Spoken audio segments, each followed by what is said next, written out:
sport, either amateur or professional, has such an impressive array of trophies as these that represent the National Hockey League. Equally impressive are the performances which determine the names to be engraved. And each year those performances seem to get better and better. But 1981-82 will be a tough act to follow.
The Calder Memorial Trophy. Cluzak and Bellows and Nyland and a host of others will be trying to add their names to this award.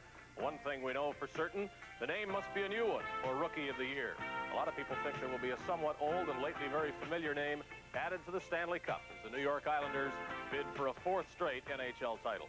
We'll be here for the next 7 months or so, waiting to find out who will win the Calder Trophy and the ultimate prize, the Stanley Cup, and all the other awards. And we'll have a lot of familiar names on our list helping you enjoy this new NHL season. People such as Mickey Redmond and Gary Dornhofer, Don Cherry, Bobby Hull, and Howie Meeker.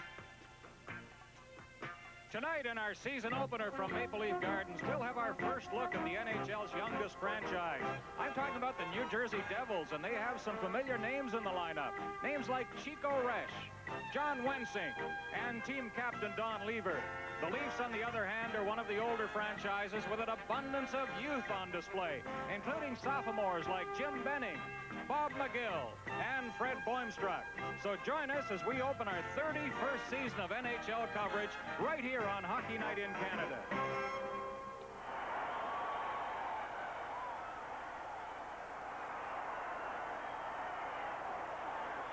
Live on CBC, Hockey Night in Canada, brought to you by Molson, bringing you the finest in hockey broadcasting for 25 years.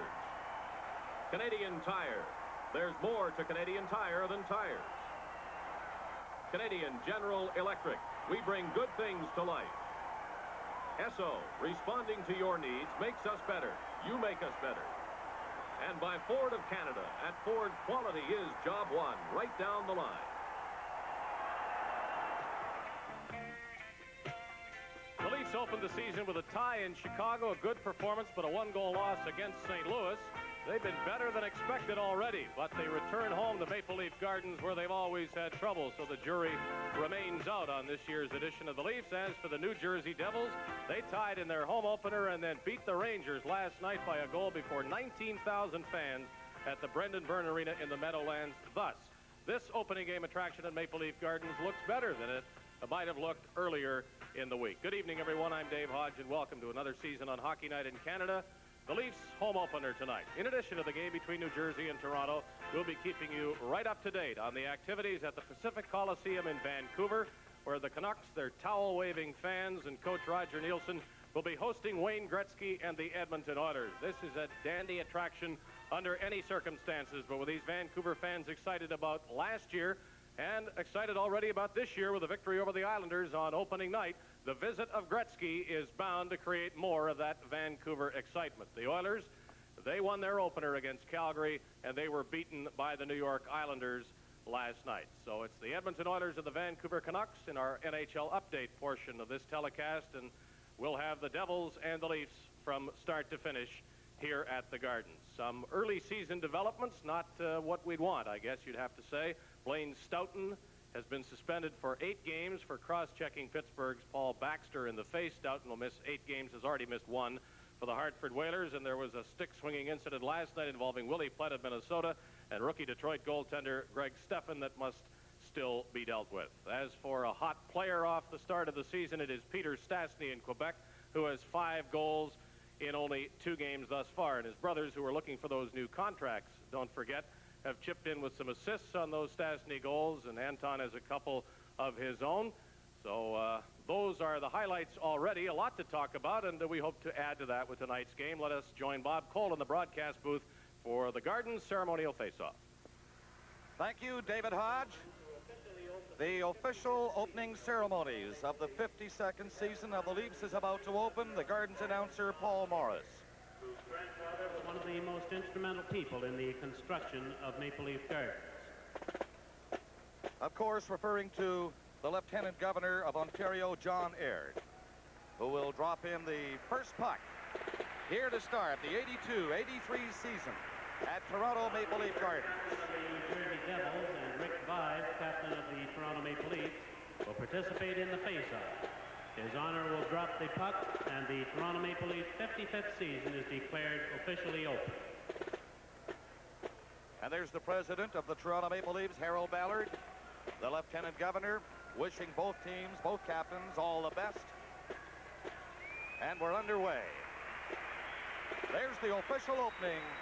Mickey Redmond for the Toronto Maple Leafs, 82-83.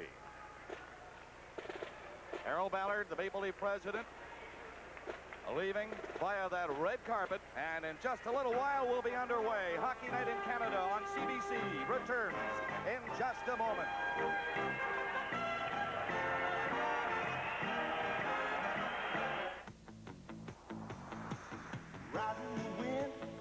Joe Murphy and Nick Guerin back home. Yeah. They are so much a part of the team. It's a shame sometimes you sort of overlook them. Boy, do they do a job. Talking to Nicky Patillo after the game, you know, and he said to me, he said, boy, he says, I wish I could get stationed in front of the net properly. And he's going to try, he says, a lot more than to go in front of the net and stand there. Oh, that'll be interesting. Yeah. All right. I think it's an important part of this game, too. Rangers will be starting off tonight with Ulf Nilsson, along with McClanahan and Hedberg, of course. Barry Beck and Reijo Ristolainen will be on the back ice for the Rangers. Greg Hotham, Doug Shedden, Randy Carlyle, Rod Schutt, Andre Saint-Laurent, and Michel Dion fill out the roster right now. Now you can save too with a special offer where you buy Esso Uniflow. Well, in 1981-82, the Maple Leafs finished 19th overall. It's a fact no one is proud of that record here in Toronto. But that was last year. The young Leafs know there is but one way to go, and that's up. Their young captain, Rick Vaive, put it best. We're going to be trying. You can count on that. Hello again, everyone. I'm Bob Cole with Mickey Redmond from the broadcast booth. We're looking at the officials for tonight's game.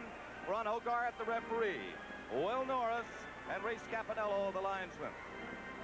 No room on the island for this man. He found a new home in Colorado and now a new home in New Jersey. Chico Resch starts tonight for the New Jersey Devils. 3 goaltenders for the Leafs this year, Paul Matier, Tremblay. But here's number 1, Michel Bunny Larocque. Bob Larocque has played very well in the opening couple of games, especially in Chicago. Held the Leafs in that first period where they were down 3-0. Could have been a lot worse, but he's going to be the workhorse for Mike Nicolak and the Leafs this year. And the season here in Toronto is underway. And of course, you can rest assured it'll be opening night jitters. You know, Mickey, starting at home your first night, you got to be nervous. Well, there's no question about it. The Leafs have started out well, Bob, with the tie in Chicago, and especially coming from behind. They were outplayed in St. Louis, but came back to make a game of it and almost tie it up. As you look at Nicolak behind that Toronto bench, getting some help from Danny Maloney, who's well respected in the National Hockey League in his playing days and now in his coaching days. Derlego with Martin and Vaive up front for Toronto. A slight delay down behind the New Jersey goal. Some debris on the ice. We had a very colorful opening ceremony this evening. We neglected to mention, didn't get a chance really, the 48th Highlanders pipe and brass bands were out there. What a show they put on. Lorimer's number 4 for New Jersey. Through center. Number 19 is Couture. For the Leafs, inside the line, that's Duras for Derlego. He falls. Duras follows the play to center with a pass to Vaive, and he flipped it in. Duras barreling in on the left side. He went in after Lorimer, but he cleared it over into the corner. New Jersey, little ragged in their own end now. And Martin, good forechecking, causing a bit of trouble. But here's Tambellini trying to get it out. He can't do it. Salming is in bumping. Now the Devils will clear it to center ice. That's Couture going in. Gets set. Can't get a shot on a bad angle now. And he was carried well into the corner by Duras. Just underway at the 1-minute mark of the opening period as the puck comes to center ice. Tambellini is number 14 for New Jersey. A pass on the right side. Miss Couture. Back for Toronto. In on the wing to Dubny. Dubny gets set to make a play from behind the net. Takes a look at the blue line. Right in front of Anderson. Dubny off to a great start this year. And the Toronto Maple Leafs score first here. With Anderson set up beautifully at 170. Well, a good start for the Leafs here at home. What a play by Poddubny. Takes the Colorado. I'm going to do that all night, Bob. New Jersey players around back of the net with him, and they fail to clear Anderson out in front of the net. He's all alone right there. 2 Leafs in a check at Anderson, and he just buried this one on the blocker side of Chico Resch. There's Anderson again. Serving notice, he's going to have a big year. He feels great about this season. He's in top shape. And Dubny going in with him now. Anderson trailing the play, couldn't pick it up. It's cleared back to center. That's Jim Korn, number 20. McMillan trying to hook it from him. Dubny again. Dubny, big fellow at 6'1", 203. Dubny setting up that first goal by Anderson. 1-0. Here's Anderson again. Didn't get good wood on it, though. Comes right back to the line. It's kept into the corner by McGill. The Leafs showing great forechecking ability early in this hockey game. They're leading 1-0 from that forechecking. There it is, right in front again. And McMillan was there to pick it up and clear it for New Jersey. McMillan trying to go in now. But he's carried into the boards by Anderson, and the Leafs take over. There's McMillan bumping. He fell back of the net. Coming up to the 3-minute mark of the opening period. 1-0. Toronto Maple Leafs. And the Devils shoot it in. They're offside. Well, Bob, I was sitting there before the game wondering how many times tonight am I going to call these guys the Colorado Rockies. So we got that out of the way. We can sit back and relax. Pretty good action here in the opening going. The Leafs don't look too jittery here at home. Last year, of course, we had that high-scoring game, 9-8, Leafs over Chicago. And there's a look at Billy McMillan behind the New Jersey bench. 1-0, Toronto Maple Leafs up front early. And the Leafs have Harris, Russ Adams, and Gavin out there now. Adam missed it. Gavin had fallen to the ice. Quenneville tried to clear it in. Leafs, I'll tell you, have come out running. In over the line again, Malinowski has to feed it back in his own zone. Coming to center. Foster in on the wing and lost it. Carrying on as Gagne got it in front of the net, but it's cleared up on the glass. Over there is Bill Harris trying to move it out. He went flying, fell to the ice. Point struck going in. They're roughing it up a bit along the boards. Nearing the 4-minute mark of the opening period. Leafs lead at 1-0 on Anderson's goal. Now Toronto have to come back to cover up and try to clear it. They work it well as far as the line. A high pass is tapped down by Gagne, and they call it. From Maple Leaf Gardens in Toronto, this is Hockey Night in Canada on CBC. Last month, the boss gave me a new job.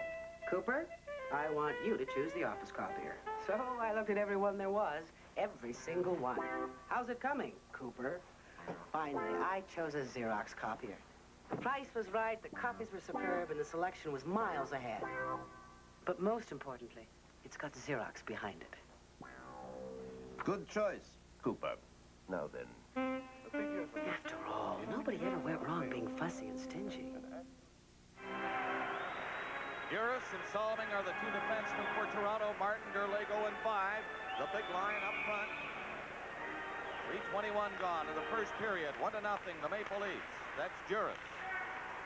Pass to the far side. There goes Bill Derlego. Coming in, the pass to 5, and he banged on it. Just got a piece of it, and it rolled away wide of the net. Back for Murkowski. He shoots it in for New Jersey. 5. Lobbed the pass through the middle. Not a bad play. He had no place to go, so he just cleared it down the ice. Now the Leafs in bumping again. Forechecking was Martin. Now it's New Jersey closing in, and the Rock has to hold it for it on the short side. Marini was open on the right wing with Murkowski getting the break, but LaRock stood there. Well, LaRock a big stop here. It looked like Marini was in excellent position to take a pass from Murkowski. You see the two of them break in alone from the Leaf blue line, but Murkowski decided to try to pick that top shorthand corner, and LaRock stood his ground. By the way, Bob, that goal by the Leafs is the first goal they have scored this year. They've been regular side, 5-a-side apiece. They've had one shorthanded goal and 4 power play goals in the first 2 games, so their first even strength goal. Of course, 3 in that first game against Chicago. What a great comeback that was for Toronto Maple Leafs. You get a point right there in that Chicago building when you're down 3-0 anywhere in the game. It's got to be tough, but they did it. They'll take it. Right here, they're leading 1-0.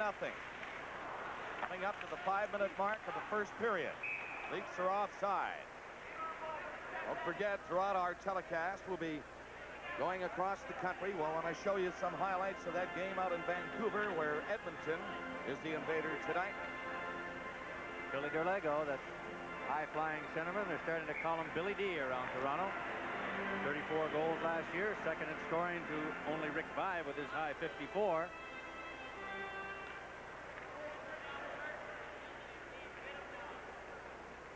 Face off now to the left of LaRock. Derlego couldn't get the draw. It comes back. Quick shot by Vauteur was right on. LaRock covering up again. Good positional play by Bunny LaRock. is standing right there on the rim of the crease. Coming out to cut the angle down, and now Martin organizing. He's coming in with Gerlego. Shot. That was blocked in front of the net by Vadnais. Vadnais just signed this week with New Jersey. They gave him another year. His contract was up this season. They extended it another full year, something like $175,000. Mickey, not bad. That's what you and I are drinking, right? Vadnais, 37-year-old veteran, of course, from the Rangers and the Boston Bruins in the older days. What a good steadying influence on this young New Jersey defense. Rocky Saganuk gets a chance to play. His sore ribs last week. Feels okay now. He's on the left side with Aubin. Higgins on the other wing for Toronto. That's McGill from center ice. Slow moving out was Aubin. They're offside.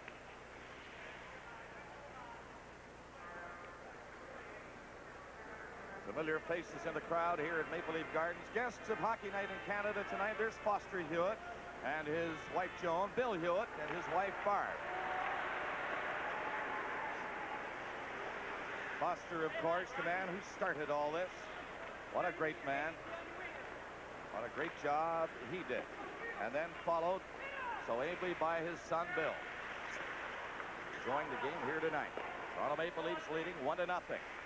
Coming up to the 6-minute mark in this first period.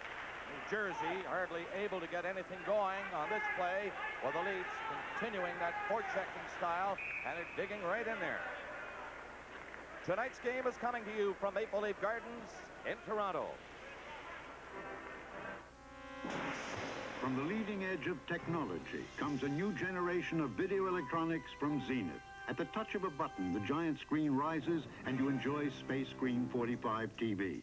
Push a space phone button and turn your TV into a telephone. Produce a movie with your VCR and play it back on Zenith's new component TV system with stereo capability. Video high-tech, part of the new generation from Zenith, where the quality goes in before the name goes on. There's Vince Tremblay, the backup goaltender for Toronto Maple Leafs tonight, dressed for the first time this season. Mike Palmateer, the third goaltender. Young team, the average age of the Maple Leafs this season, Mickey, 24.28. They've got a lot of learning to do, but I'm sure they're going to do just that. Well, you have a lot of second-year players as well, Bob, from coming back after last year, and Nicolak hopes that they get that year's experience and a little learning over the summer to help them out here in their second season. There's Anderson in causing some problems, bumping, and he comes up with it. Goes back to Boinstruck. His shot is blocked by Resch. Toronto leading 1-0 from the corner. Flipped in back of the net by Inachak. Now back in front again. Another shot. That one was wide. It'll come off the boards back down inside the Maple Leaf line. Good forechecking by Toronto. That's Boinstruck. Got it up off the glass to center ice. New Jersey disorganized for the moment. Long, high, rising shot by Lieber. They're offside. It's called back. Look at Peter Inachek, the European import by the Leafs. You see second-round draft choice in the entry draft. And he's quite a hockey player. They're expecting a lot of things out of him, Bob. Big fella, likes to move the puck, good skater, and is not afraid to use the body out there. Just 24 years old. No doubt when Preacher gets back, he'll be up on the line with Inachek. Very deceiving skater. He doesn't look like he's skating all that well out there, but he's got some good moves for a big man. And he likes to move that puck around for a centerman. He's number 18. Duras got it back to Salmon. To Inachek. Nice pass through the middle. Anderson going in. Beautiful pass to Penelope. Couldn't handle it, though. Was cleared away by Resch. Leafs come awfully close to going ahead by 2. They're still after it. And a penalty coming up on this play. Great work. This is Hockey Night in Canada from Toronto.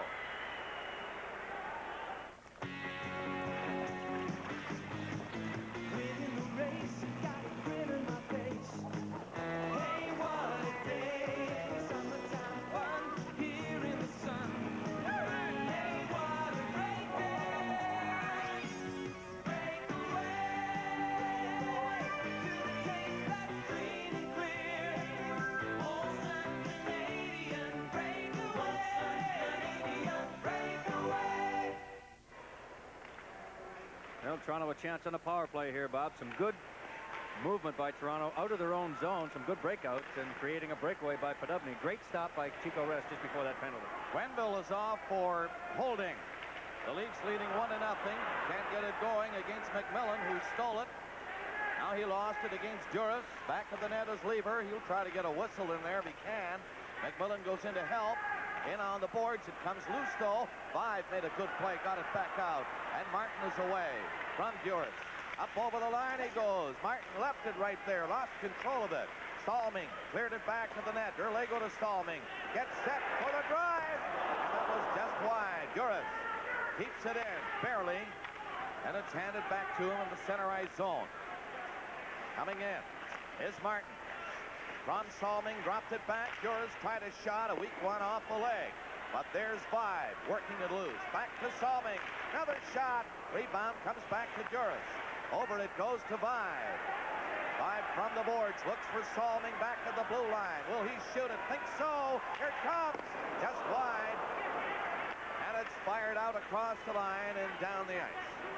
Leafs with some good pressure, but getting nothing on Chico Rest. Stalming 2 or 3 opportunities from back at that point. Might see him throw it over to Vive the next time they're back there in the middle of the ice. The Leafs on the power play, coming again. Stalming's long pass to Vive, breaking through. Beautiful. It kind of goes to the Dudney. But he was handled well in front of the net and couldn't pick it up. Now again, in a check, gets set. Played it into the side of the net. Out it comes to Benning. He drives it. That was blocked in front. And it'll be cleared by the New Jersey Devils down the ice. 10 seconds left in the penalty to Quenneville. 1-0 Toronto. This power play goes to center. It'll end there, I think. Benning coming in, though, for one more shot at it. Got it back to Anderson. His shot stopped. Dubney right on. And Chico Rest made the save. Toronto with all kinds of pressure on New Jersey, only out shooting at this point 4-2, but territorially they've had a much bigger advantage. Here's a good look at the save by Chico Rest on Podubny again. I think we're going to get a look at this breakaway set up by the Leafs earlier, just before the penalty. Great breakout out of their own zone. Anderson to Podubny, and Chico Rest right there with a poke check. Good play for the goaltender. Number 16 is Russ Adam for Toronto. Got the draw back to the line. Corn shot, hit a leg and bounced behind the net. Comes right in front. And the play call, it was gloved ahead. So they'll have the face-off outside the blue line. Bob, it's probably going to take a little while into the season to get used to some of the new rules, but one of the rules we might look for is the players not being able to cross those imaginary lines in the red circles deep in the zones when the whistle blows, whether it's a defenseman back there or a forward. They're not allowed to go past that line, and if they do, the face-off comes back outside the blue line, so it can hurt their own team offensively with that face-off coming outside the line. And, of course, the trailing linesman will be watching that play. And they're going to be a little easy with it, I think. We've got another penalty coming up now. Now the Leafs guilty at center ice. Jimmy Korn going off. With a score, Toronto 1, New Jersey 0. This is Hockey Night in Canada on CBC. A new form of precision is coming from Mercury. The sleek, new mid-size Marquis. Its lines are aerodynamically clean. Its room comforting. And as smooth as it may look, its gas-filled shocks create a ride that is even smoother. One glance, and you'll feel the sleek new Marquis can be aptly termed precious metal. Mercury Marquis, out of the ordinary, but not out of range. Well, there's a look at Jim Korn knocking down the New Jersey player at center ice, and New Jersey a chance to get back in the hockey game, trailing 1-0. Malinowski is at center, Foster on the right side, and Gagne on the left wing. They'll try to get even with Toronto. Now Stalming goes down, and a penalty coming up against New Jersey. Tripping call, and that will even things out. Well, they got even with Toronto, all right, Bob, but not in the way they'd like to. They'll now play 4 skaters aside. As Stalming was hauled down by Paul Gagne. And only 12 seconds having gone by in the penalty to Jim Korn. Here's a look at what happened. Stalming coming around back of the net. There's the big hook. And Bogarts there to make the call. Ball game for hooking. Time 9 minutes each. So it's Gagne for hooking at the 9-minute mark. And they're 5 aside up this moment with Toronto leading 1-0. The goal by John Anderson. Podubny set it up beautifully. Inachak also in on the play at 1:17. Coming back, that's Murkowski, number 32. He dropped it in behind the net. The New Jersey Devils trying to get something going here now. They're 5 aside to center ice. And the backtrack again. Coming in, Tambolini was stopped. Hold at the line. And here's Derlego. Derlego gets in front. A hip check. Thrown effectively by Quenneville. Spun him around.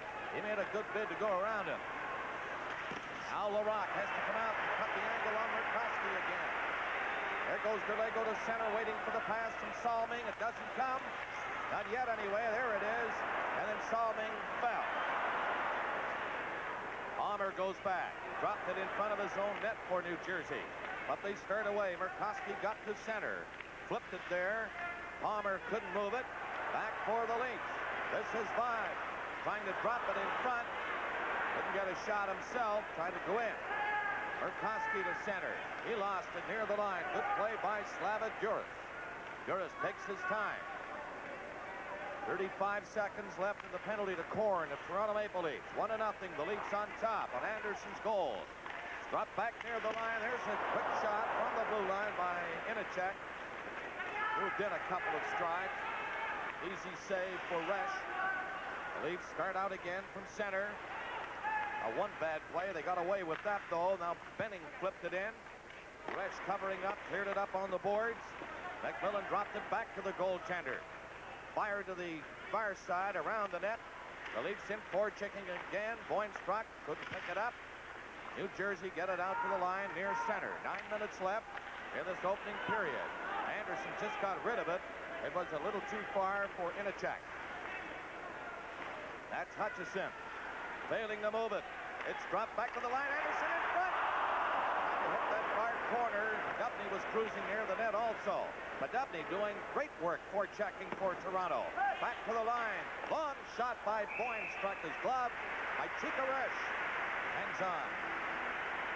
Now, let's get an update from Brian McFarland.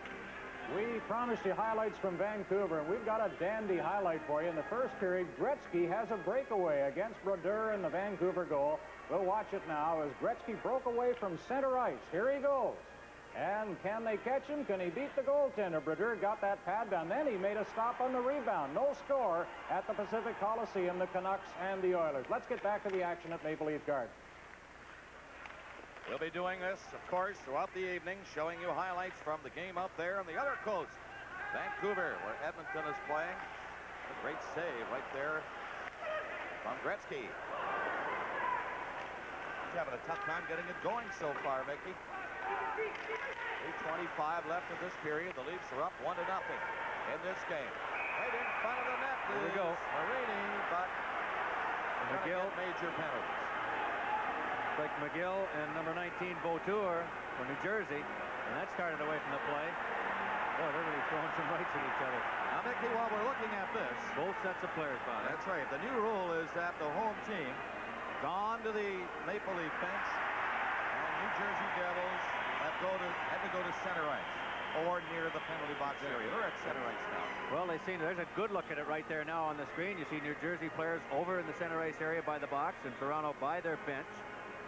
And, actually, the Devils should be near the penalty box area. That's really what the rule reads, is they go to the penalty box area, but as long as they're out of there and it stops all that extracurricular activity and hold-ups in the game, so the fight's over, the two combatants will go to the penalty box.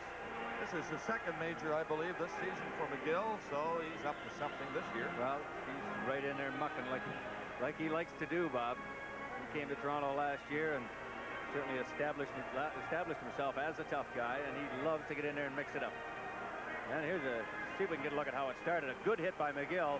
That looks like what it started right there. Vautour with the left-hand glove punch to McGill, and they said, that's the way we go. Let's get at it. This game is coming to you from Maple Leaf Gardens in Toronto. Hey, Harv, come on, the game's on. Where's Barb? At the game. Boy, these Baycrest socks came out great, as always. At the game? Yeah. Barb says for the price, you can't buy any better than Baycrest. All lengths, shrink-resistant. How about your undies, Harv? Those are Baycrest, too. Briefs, shorts, bikinis. Harv, you're strange. That's what Barb says. Yeah. She also says Baycrest is the best value for your money. So, come on, Canada. Meet you at the Baycrest. Barb says she... All right, we're set to go. The combatants are gone to the penalty box. They got minors and majors. So as the rule reads, 2 and 5 for both players, Vautour and McGill. They will not play short-handed. Still 5 skaters apiece. They pass to center for Gavin. Going in. Tried to shovel it in. He nearly did. Boy, the Leafs really breaking out of their own zone, Bob, tonight with tremendous enthusiasm coming up the middle, which we haven't seen them do a whole lot of. But if we can get a look at it here, here's Gavin after he took the pass, breaking in, does a good job of holding off the Jersey player with his left arm and does get a backhand, not a strong one, but they don't have to be hard to go in the net. But the Leafs are really coming out of their own zone very, very well here in the first period. There's Adam again with Gavin trailing the play. Back to the line. It's kept in by Gavin. Harris is over on the right wing. Now Palmer drops it back for New Jersey. A lead pass to center. Murkowski was stopped. He puts it back in. I think we're getting more penalties now. Winsink was involved there. Live from Toronto Hockey Night in Canada on CBC. Third down and 10. Who's gonna win? Hey, what a game. Feeling so proud, laughing out loud. Hey, what a great day. Breakaway. With a taste that's clean and clear. Molson Canadian, the great Canadian breakaway. In the penalty box, Salming of the Toronto Maple Leafs along with John Winsink.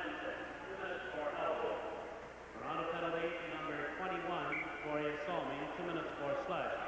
Time 12:09. Salming, Mickey, was for slashing. Winsink, elbowing. Well, Winsink's not a guy you should be fooling around with out there. Look at Danny Maloney behind that Toronto bench. Seems to be pretty happy. Still involved with the game after hanging up the skates last year. As much as he hated to, he's really excited to be behind that bench. I know he's taken some psychology courses this summer at university to help out. He figures that's a part of the game that's been ignored for many years. And he's hoping that that could help him with these young players. A very young team, as you mentioned, Bob, 24 and a half years of age, roughly, on the Toronto club. I'll tell you, a great break for the Toronto Maple Leafs to keep him active as he is. Behind that Leaf bench, he's going to help a lot. Here's a man, Dan Maloney, who gave 101% all the time. To pass some of that along, Leafs will be okay as they mature. Coming to center now. It's Ashton trying to get himself in position for a shot. He set it up in front. Well, the Leafs covered up. Broughton couldn't get in there. Now he does. Gives it back to Ashton. Ashton coming in. He has 3 Leafs to beat before he gets near Larocque. Can't do it. And it's cleared back down. 1-0. Toronto leading. A minute left of the penalties. Coming back in, Lorimer. He lost it to Jim Corn. Corn goes back to the net. Lever bumped the goalpost, couldn't catch him. Lever giving it another try, but Corn carries on. Tried to roll it in front where Martin was alone in front of the net. And the Leafs Juris back to center to pick it up again. Now Juris will have to go back inside his own line. Anderson comes back. Corn missed the pass. There's Martin to Corn. Now Corn gets started. Coming to center across the line is Corn. Dropped it to the line. Martin kept it in. Martin overstates again. Late pass that nearly hit Lever. He was in behind everybody. Lever falls along with Corn. And the puck is loose from the Leafs. Martin gets away again. Here's Anderson going down on the right side. That's Martin getting in front. Now over near the corner. Left it for Anderson in front. Good. Benning got the pass. Another weak shot, Mickey. But sometimes, as you pointed out a few minutes ago, It'll have to be very hard to go in. That one is in. It's 2-0 Toronto. I'll tell you, Bob, that was not on Benning's stick any more than a split second. A great pass from Anderson, and Benning just let it go right away, and he sort of caught Resch not expecting the shot. Martin setting up the play right here to Anderson, over to Benning, and watch it go. Bingo, right there. He let it go as soon as he got it, and right on the ice. Perfect shot, and 2-0 Toronto. 14:06, the time of that goal. The Leafs doing a great job, Bob, of moving into the open holes to get those passes, and right now dominating New Jersey. Salming and Winsink. Penalties over, they're back on. Larocque. A Stonewall there, hugging the post, stopped another shot from an angle. Adupny gets a nice pass to center. The Leafs come in. In a check, gets set, got in front, the shot, rebound is there. Came close, drifted one just wide. Back for New Jersey, Marini hands it off. Coming in is Tambellini, left it in front. Malinowski couldn't get a shot, a pileup of players. Larocque is cool and sharp. Not a very happy Billy McMillan right now. It could be, though, Bob, we're seeing a little bit of the effects of last night's game. New Jersey, of course, upsetting the New York Rangers at Brendan Byrne Arena in front of 19,000 plus fans. And they did not arrive in Toronto. This is Hockey Night in Canada from Toronto. This is an ordinary sponge. Lots of stores sell sponges. But when you buy one from Canadian Tire, you're getting the very best sponge you can get for the money. Because Canadian Tire guarantees its quality. Now, you might say that guaranteeing an 89-cent sponge is not very important. Maybe not. Except for one thing. Everything I've just said about this sponge can also be said for everything Canadian Tire sells. Everything. There's a lot more to Canadian Tire than tires. Now, aren't you glad I told you about the sponge? Of course, Mickey, you were saying these players get in a routine. They like to skate the day of the game now. They didn't get a chance today. Well, no, they just got in today at noon, as I was saying before we broke away. But I'm sure the effects of last night's game and the travel and coming in today has affected them. So it may take them a period to get loosened up. There's Vatney. Scores! You could tell that was a dangerous situation with people crowding the net in front of Larocque. And Vatney getting himself, of course, the cool veteran. He pulled a step or two to his left, Mickey, and let her go. A dandy shot. Well, it was a perfect shot. It caught the far goalpost just on the inside. Here you see an example of a lost draw deep in your zone, and there's a shot from Vatney. Not screened by the looks of it, but he beat Larocque cleanly all the way from that blue line on the stick side. But again, a good example of how important those face-offs can be when you're deep in your zone. It's got to make Vatney feel awful happy. First game in a uniform for New Jersey, and bingo. Not bad. Let's go renegotiate my contract. One a game isn't bad. 14:48, the time of the goal for Vatney and the New Jersey Devils. 2-1, Toronto. Of course, that's a big find for New Jersey to get a veteran defenseman like Carol Vatney. He's been around a long time, knows just about anything you want to know about playing defense in this league. Boston, the Rangers. Here they go again.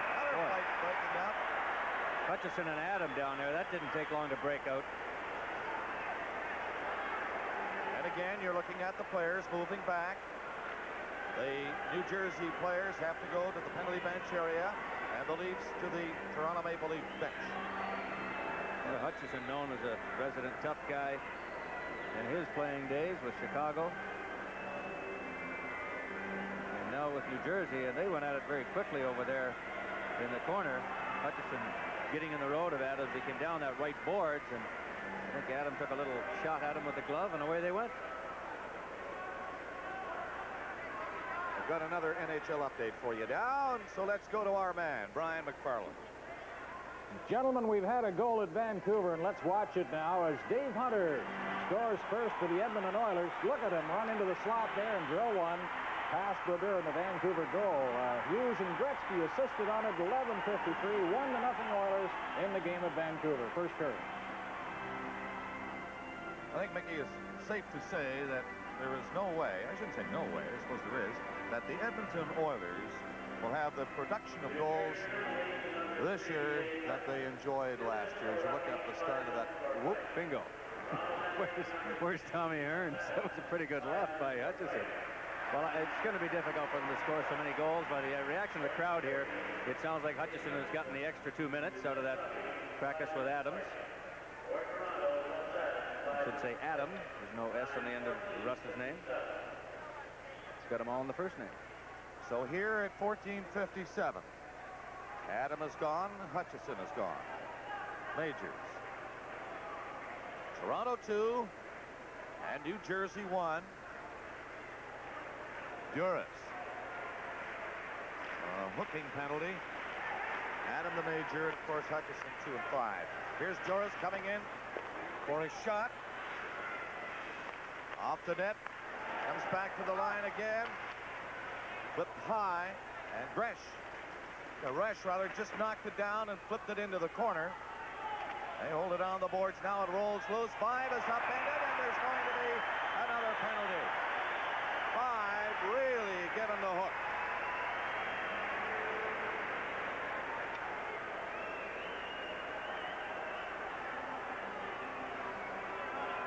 Well, Vive again with some of that tenacious work down in the corner that he's so well known for.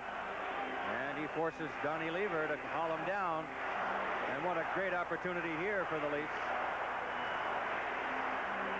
Penalty box overflowing right now, Bob, with 2 Leafs and 4 New Jersey Devils down there. Don Lever for tripping. Time 15:21. Well, the Leafs will play 5-on-3, it looks like, at this point. 1:36 left in the penalty to Hutchison. There's a look at where it happened. Boy, he needed a rope on that one. 5 really being hauled down. 5-on-3 Leafs. What a great chance for them here. Okay, so Lever is gone, and the Leafs, leading 2-1, have another opportunity for more goals. 5 gets set over here. It's sliced back in front, and falling on it was Lorimer. Didn't know he had it. Flipped in back of the goal. Derlego lets it swing around on the boards to Salming. Salming over on the boards to 5. Gets in front. Flipped it back of the net. Comes back in front. McMillan was standing right there, and he'll clear it. 4:10 left in the period. Toronto leading by a goal. They have the advantage. Manpower now with Derlego coming to center, setting up Vive, breaking for the net. Vive, low shot. He's through it. Derlego following the play. Put it home. 3-1 Toronto.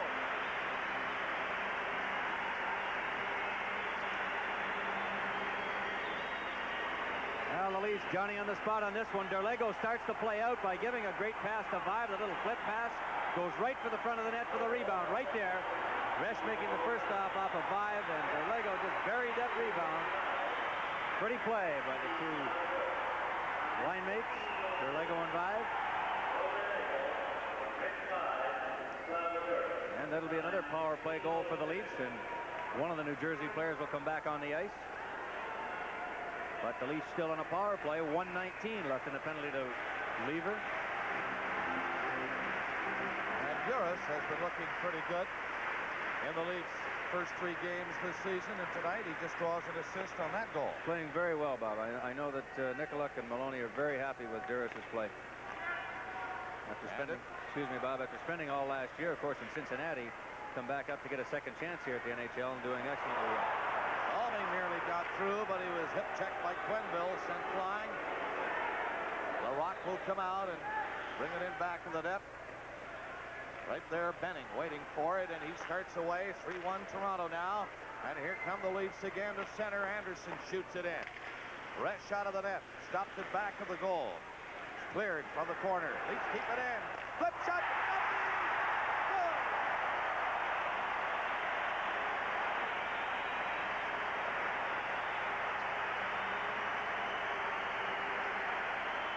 Walt Poddubny pulling the trigger again. Well, Poddubny's 3rd power play goal in 3 games. Great setup by Salming. You see Poddubny there trying to make sure he got a hold of it, but escaped behind the stick and redirected it behind Chico Resch. 4-1 Toronto. And this crowd being treated to quite an opening night so far, Bob Cole. Quite a reverse of opening night in Chicago for the Leafs, where they fell behind 3-0. And here, coming out with all kinds of steam in his first period and completely dominating New Jersey. The Spade worked on the opening goal tonight, scored by Anderson. And the crowd loves it. 4-1 Toronto. could ring up a dandy tonight. Well, it was 9-8 last year. Whoever got the puck last won the game. Chicago, Toronto. Orange pass hitting the line. Aubin couldn't handle it, though. Quenneville comes back. 2:40 left in the period. 4-1 Toronto. New Jersey starting away. Tambellini missed the pass. At center, Ashton couldn't pick it up. Hammered off the boards and down the ice. It'll just miss the net, but goes across the corner of the crease. So the play continues. 2:20 left in the period. Toronto leading 4-1. Lob pass on the boards, doesn't get out of the zone. The Leafs forechecking again, and they keep New Jersey Devils bottled up inside that line. It comes in front. Look at this work now. Aubin up the blue line, slides it in, comes to the side. Gavin goes in around the net. Gavin, some good work, gets it back, but sets up a 2-on-1. The center ice Marini feeds it back in front. The shot, a dribble near the goal line. Marini nearly got a stick on it, but it stayed out somehow. Gavin's long drive. Resch stopped that. 1:40 left in the period. Lorimer, long pass going down the ice. And back for it. Solving and icing is called against New Jersey. Once again, another NHL update for you.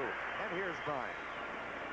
We've got a tie game at Vancouver now. Remember the name Patrick Sundstrom. You're going to hear a lot about this Swedish rookie this year. Here he comes down the right side against Edmonton. Little backhand shot through the legs of Andy Moog, and it's tied in the game between the Oilers and the Canucks at the Pacific Coliseum, still in the first period.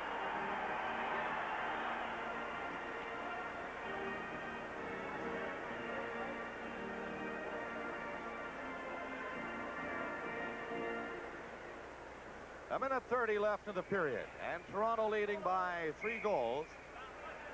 And what a great start to this home opener for Toronto Maple Leafs. Up by 3 in this first period. But of course, you can't sit back in something like that after just 20 minutes of play. How many times does that happen? After the first intermission, the other team gets fired up, and you think maybe with a 3-goal lead, you have it going too much your own way, and before you know it, a goal. Then another, and it's a new ball game. The Leafs saw it the other night where they came back in Chicago. 5 nearly made it a 4-goal spread on that attempt. Stopped by Resch, though. 5 behind the net. Still dangerous with it back there. Takes a look. Out near the line. Goes the other way. Gerlego gets it in front. 5 bumped and knocked to the ice. Slides to the Leaf line. Juris has it with a minute left in the period. New Jersey coming in, but the Leafs covering up, and there's going to be a penalty. Boreas Salmi.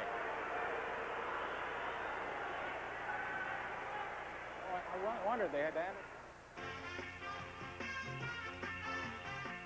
On This Week in the NHL First Intermission, we'll preview some of the Canadian clubs in the NHL, and we'll show you highlights of games played earlier this week.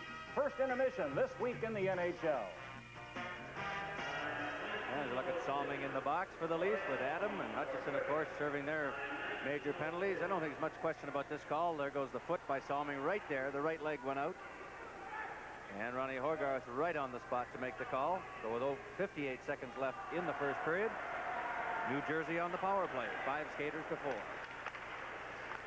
And Vadnais, who has scored the New Jersey goal, got a weak shot this time from the line. It was blocked easily. Kept in by Foster. And funny, Larocque, pretty sharp. He saw that one. It was deflected, actually, in front of the net, but he grabbed it. The goaltenders would probably prefer the defenseman let those go right through. Bob McGill trying to glove that puck, and it skidded through his glove and changed directions. Unfortunately, Larocque followed it all the way right into his chest. Some conversation about those defensemen and goaltenders. Well, they certainly have a lot of conversation when those things happen. Here's Vadnais missing the pass this time. It hopped over his stick. Comes to center. Foster is bumped. Gerlego didn't see it. Vadnais feeds the pass to the far side, and Lorimer comes across center ice. Leaves it for Vadnais. Vadnais stick handled in, and 5 broke it up. He just took it away from him calmly, and sending the New Jersey Devils back. With that long clearing pass. For checking again, that was Gavin bumping heavily. Gavin near center ice now, trying to stop Malinowski. Can't do it. With 12 seconds left in the period, It's on the boards to center ice. Foster with 8 seconds left in the period. The far side, a long shot was deflected away as Broughton let it go. And the period is over. The two teams didn't know it, I don't think. They wanted to continue. But it's gone, and the Leafs racking up 4 goals here in the first period to 1 by New Jersey. And for sure, looked the better of the two teams in the first 20 minutes. They did not stop. And so the score at the end of the first period is Toronto 4 and New Jersey 1.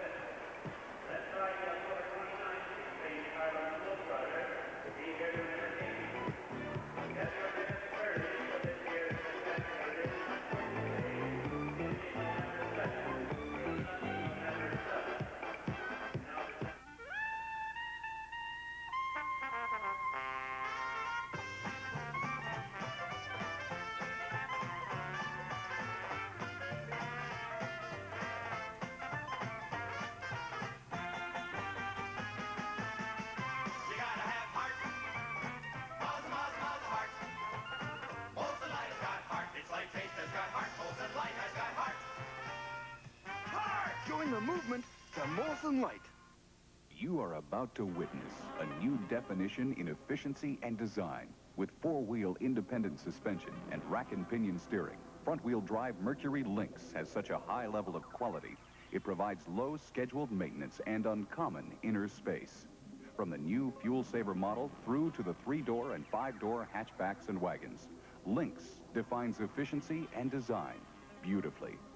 Mercury Lynx, out of the ordinary, but not out of range. They come from near and far with names like Bill and Frank and Joanne. But they all shared the same initials, G.E. And with those initials comes a special feeling of pride. The pride of bringing good things to life.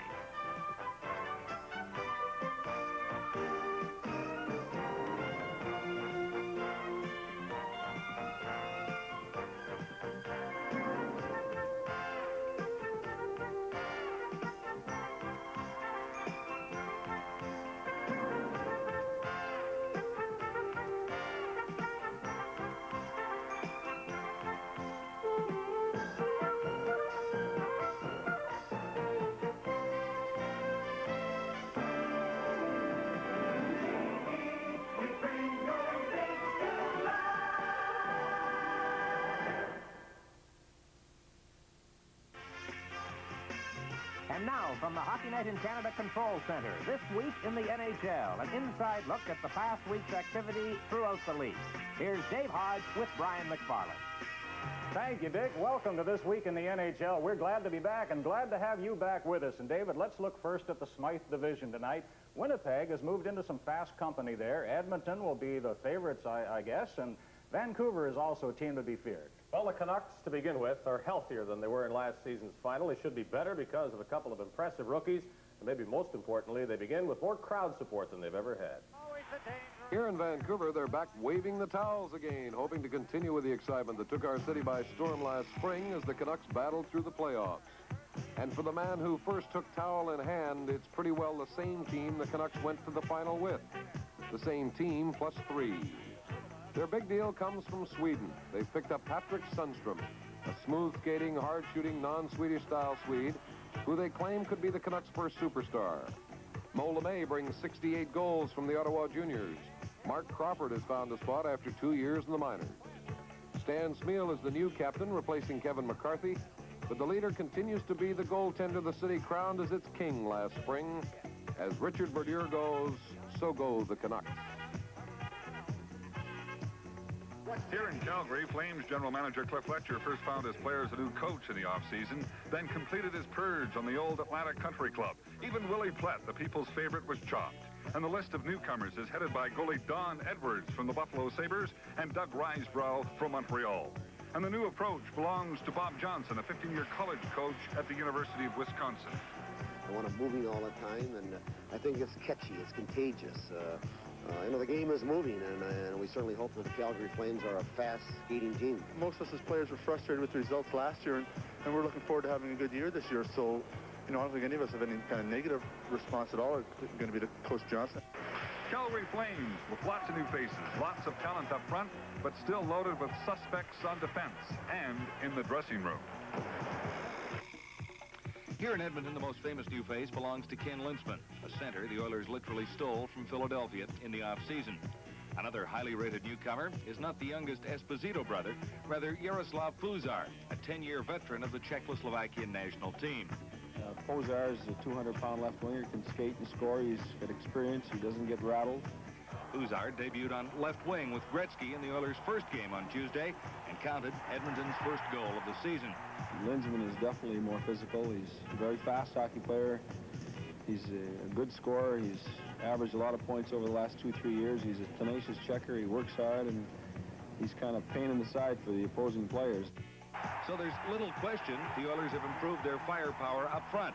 Only time will tell about defensive adjustments necessary after an early playoff departure last year. As for Mr. Gretzky, he got his first of the season last night in a loss to the Islanders. We'll return with more on This Week in the NHL in just a moment.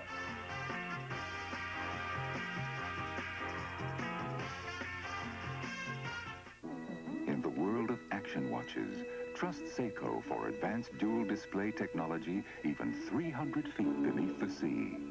Trust Seiko for watches that display any of 6 timekeeping functions with a turn of the bezel. For alarm chronographs that even measure your pulse rate.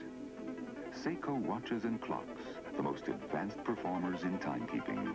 No wonder people trust Seiko more than any other watch. Miss Green, do you plan to listen to that music for the rest of the day? Sure do. Just put in the Energizer. Of all leading battery brands, nothing outlasts the Energizer from Eveready. Nothing outsnaps it. Nothing outadds, outwalks, outplays, outtapes, outshines, outlasts it. Nothing. If only Miss Green worked as long as the Energizer. The Energizer, energize for life. Long life. Energize me.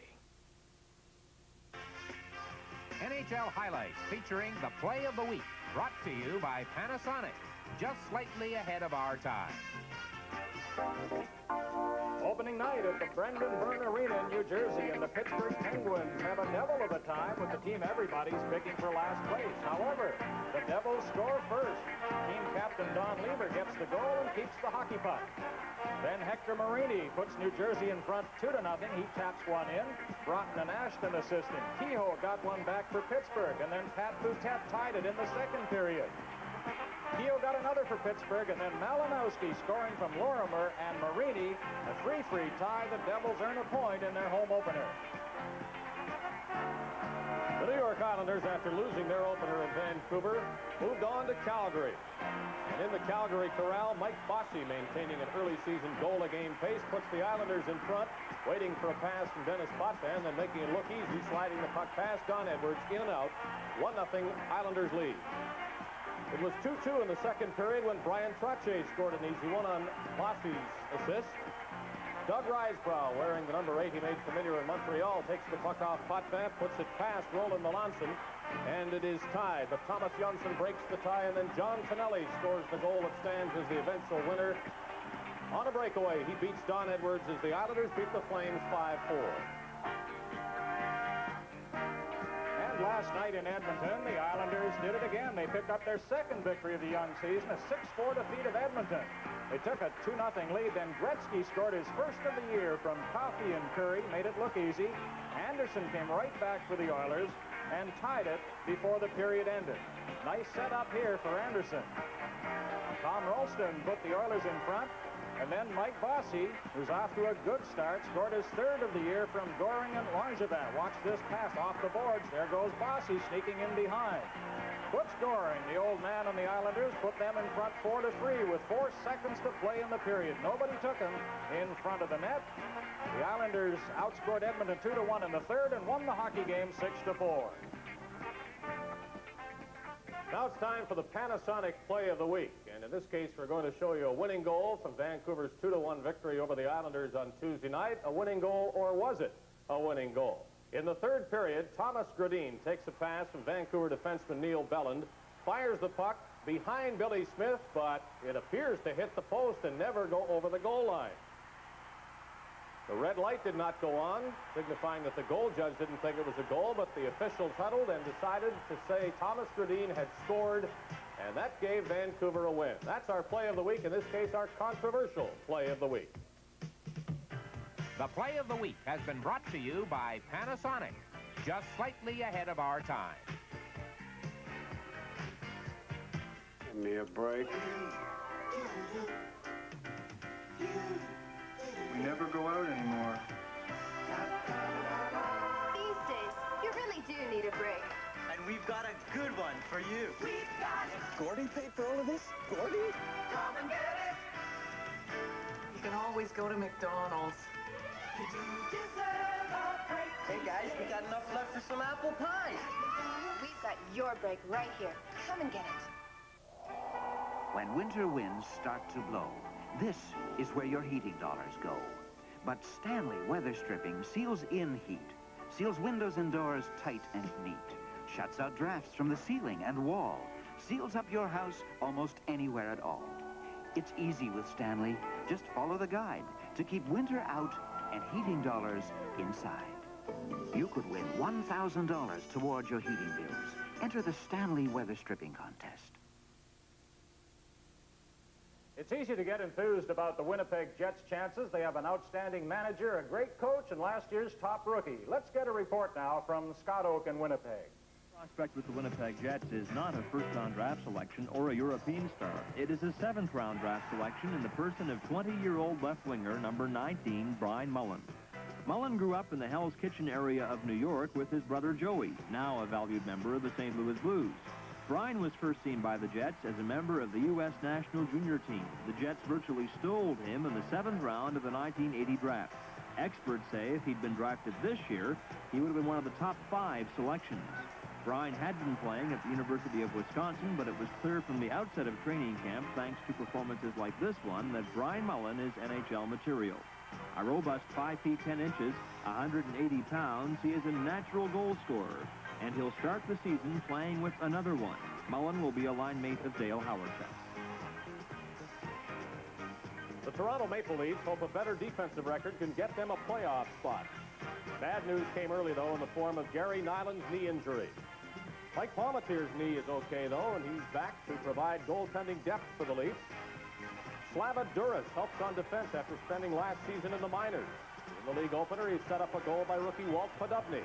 Peter Inachak is another Czechoslovakian to watch. He was impressed already. But, of course, the Leafs must count on the big three. Captain Rick Vive, after taking the pass from Bill Derlego, gets it back to Boreas Salming, and his goal in Chicago earned the Leafs their only point of the season thus far. Here in the province of Quebec, the battle will be joined again between the Canadiens of Montreal and the Nordiques of Quebec City. In Montreal, they're talking about the new-look Canadiens, principally because of that big trade just prior to training camp. Ryan Walter, the captain of the Washington Capitals, is now a member of the Canadiens and under a lot of pressure to produce, I'm sure, as is his teammate, former teammate Rick Green. The Canadiens have a newcomer on defense. After the trade, they needed new blood, and Craig Ludwig, right out of the University of North Dakota, is going to be a starter with the team. The biggest question mark of all still has to be Doug Wickenheiser, who this year has to prove once and for all that the Canadiens did not make a mistake in drafting him number 1 in 1980. And Guy Lafleur has had his best training camp in the last half-dozen years, and people are saying the Flower can again score 50 goals. Up in Quebec City, they had their contract problems involving the Stastny brothers, who are the leaders of the Quebec Nordiques. But if the Stastnys are in a happy frame of mind and play the same way they did last year, the Nordiques will again be a powerhouse on offense, to be sure. Will Paymon, hit by that big lawsuit in the off-season, is going to be another big man as he plays a full year in Quebec City. And again, Daniel Bouchard will be the goaltender for the Nordiques. Last year, Bouchard in the lineup, out of the lineup, sometimes happy, sometimes not happy. But that's Daniel Bouchard. He's colorful, and he's part of the Nordiques as well. So far, all is well with the Stastnys in the scoring statistics anyway, and with the Montreal Canadiens with 2 victories and 2 starts. Live on CBC, this is Hockey Night in Canada.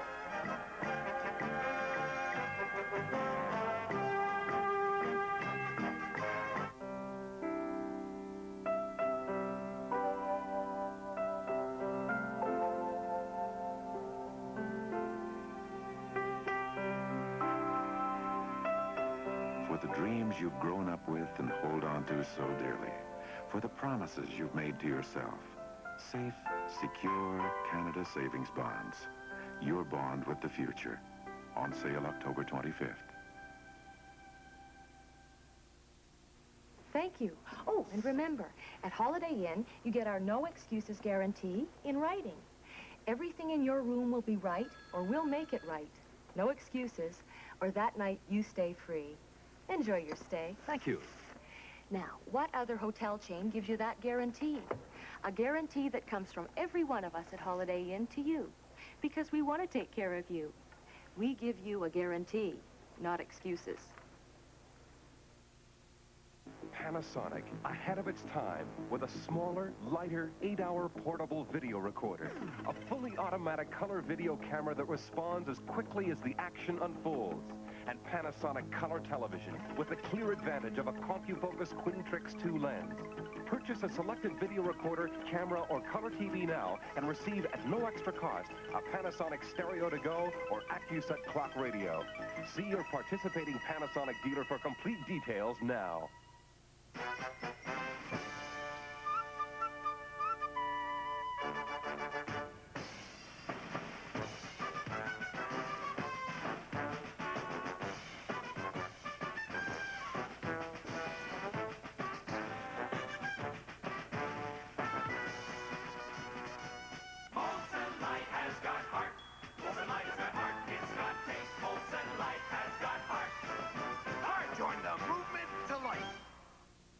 Tuesday, the Fifth Estate.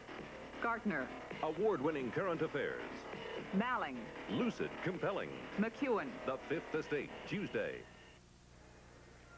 We have another goal to show you from the Pacific Coliseum in Vancouver. Game between the Oilers and the Canucks, and Glenn Anderson got the goal for Edmonton late in the period, and it followed some strong forechecking by the Edmonton Oilers deep in the Vancouver zone. Watch now, Anderson, number 9 for the Oilers, takes over right about here. Swats at it once, gets it back. Brodeur is going to wish he had another chance to play this one. Here's the shot that beats Brodeur, and that put the Oilers in front 2-1 at the end of the first period. That's the way it stays at the Pacific Coliseum. Now, let's get back to the gondola. Here's Bob Cole and Mickey Redmond. Thank you, Brian. And here it's Toronto Maple Leafs 4 and the New Jersey Devils 1 as we await the start of the second period. And, folks, you're looking at the new $1 million, $1.4 million clock at Maple Leaf Gardens. You talk about inflation, Mickey. In the late 20s and early 30s, when they were financing this building, about the same price as the clock is today. Well, would you believe that that thing's got 24,576 give a dozen or two lamps in it? At $6 bucks a pop. That's a lot of bulbs, isn't it? Well, they're seeing a great opening for Leaf fans here at Maple Leaf Gardens. Anderson didn't take long to give them something to shout about. Here it is at 117, and then Benning at 14:06. Vadnais, a power play goal for New Jersey at 14:48. Derlego at 16:02, his first.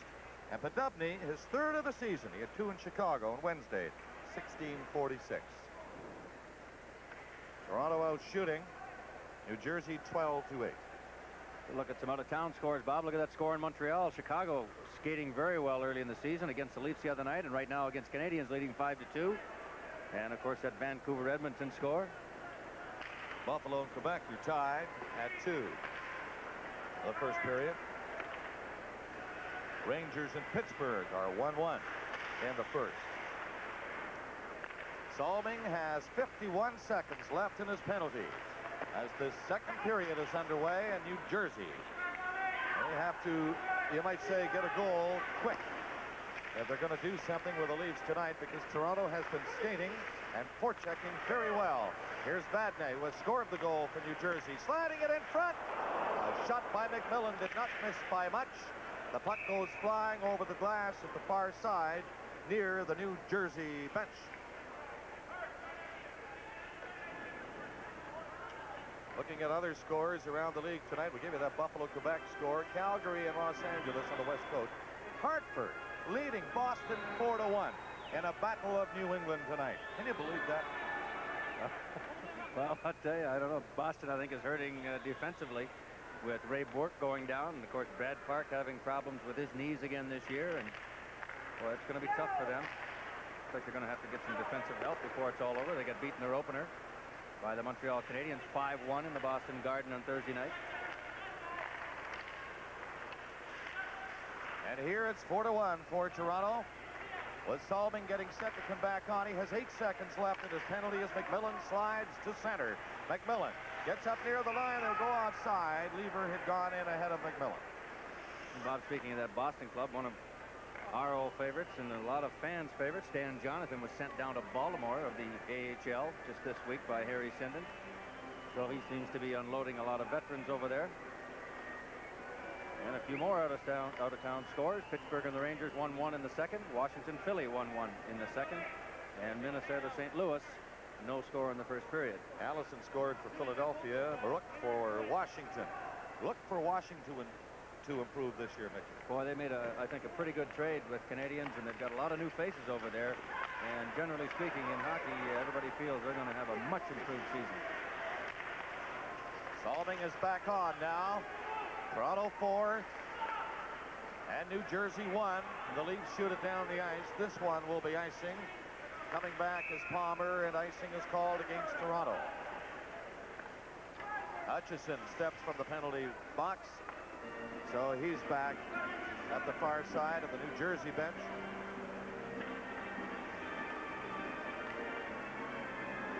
They played just 1:19 of the second period. You look at Bunny Larocque, and as Mike Nicoluk says, he's number one. He'll stay with him, but he's going to get Paul Matier a start soon, likely on the road. As Mike says, that's what we have him here for, so he'll be dressed and playing very shortly. The exciting acrobatic Mike Palmateer is always a favorite here in Toronto. Told me yesterday he was more than delighted to be back home in Toronto. Palmateer. A Dubney for Toronto, jammed out of the play and knocked to the ice. And the Devils clear it to center ice. Salming has it, flipped it in wide of the net. They're called to the offside. They bring it back into the center ice area. Again, another NHL update. And there's the busy man, Brian McFarland. Charlie Huddy has scored for the Edmonton Oilers against the Vancouver Canucks at the Pacific Coliseum. The Oilers had a power play. It was just over a second before Huddy took that shot. It seemed to deflect off Sundstrom's stick and into the net. So the Oilers lead it 3-1 early in the second. Malinowski in his own zone, fed it back. Quenneville tried to move it out. Had a little bit of trouble. Now Palmer comes as far as center. His pass into the skates of Malinowski. He couldn't handle it. In a check, or Toronto lost it. Malinowski in for New Jersey. Malinowski gets a chance right here. Goes to the side of the net. Centered it in the crease. He's in front himself. Knocked flying by Salming, who made a good defensive move, and he fell too. Quenneville kept it in. Chopped it along the ice with his skate. It comes in front. Dwight Foster got it in front of the crease. It rolled in behind the goaltender Larocque. He didn't see it, but the Leafs cleared it. Now it's Anderson coming to center. Offside as he crossed the line. From Maple Leaf Gardens in Toronto, this is Hockey Night in Canada on CBC. This 83 Ford pickup is demonstrating the pulling power of Ford's new 6.9-liter diesel engine. It's towing 10,000 pounds up a rugged trail with grades steeper than Pikes Peak. Ford's new 6.9-liter diesel is now available for Ford heavy-duty pickups and 4x4s. It's the most powerful diesel available in a pickup. 26 horses more powerful than its nearest competitor. Ford Tough. Ford Trucks.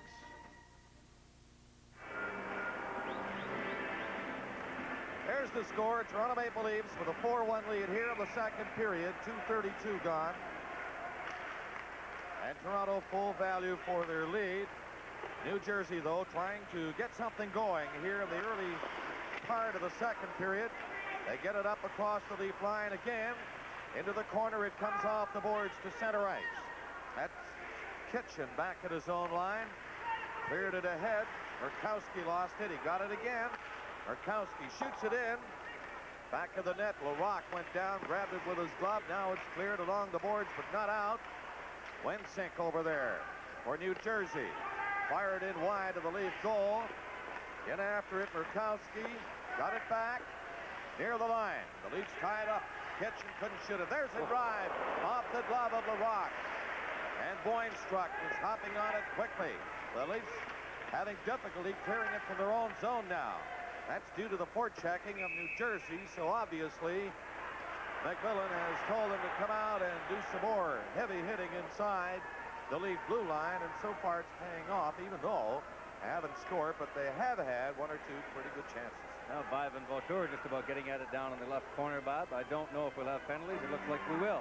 Ron Hogarth makes his way to the penalty box area. Pile up in the corner.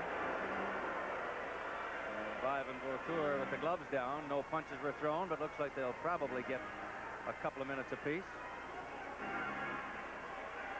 John Wensink with a little tap of Vive as he goes to the box.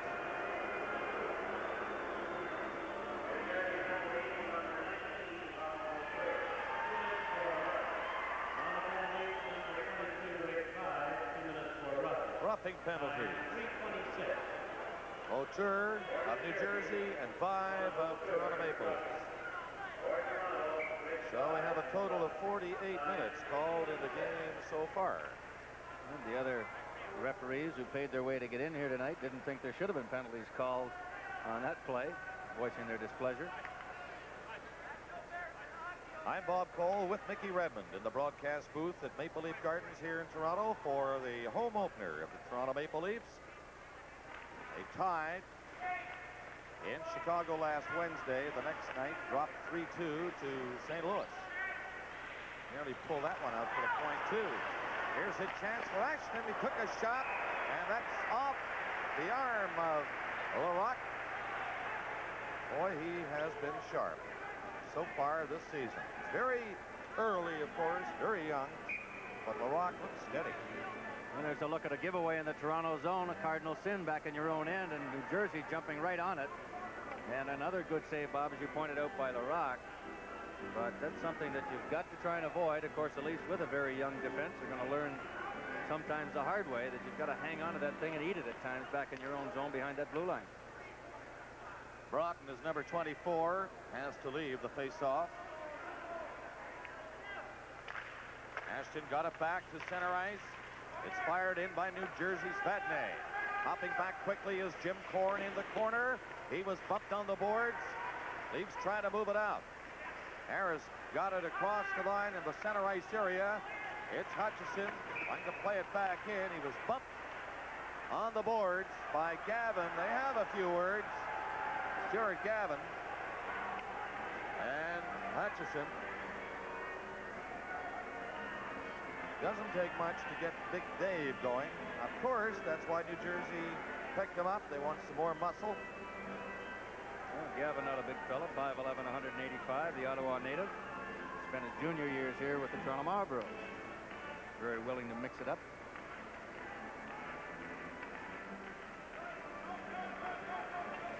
There goes Gavin, along with Harris, to the Leaf bench. Anderson comes back on. With Inachek.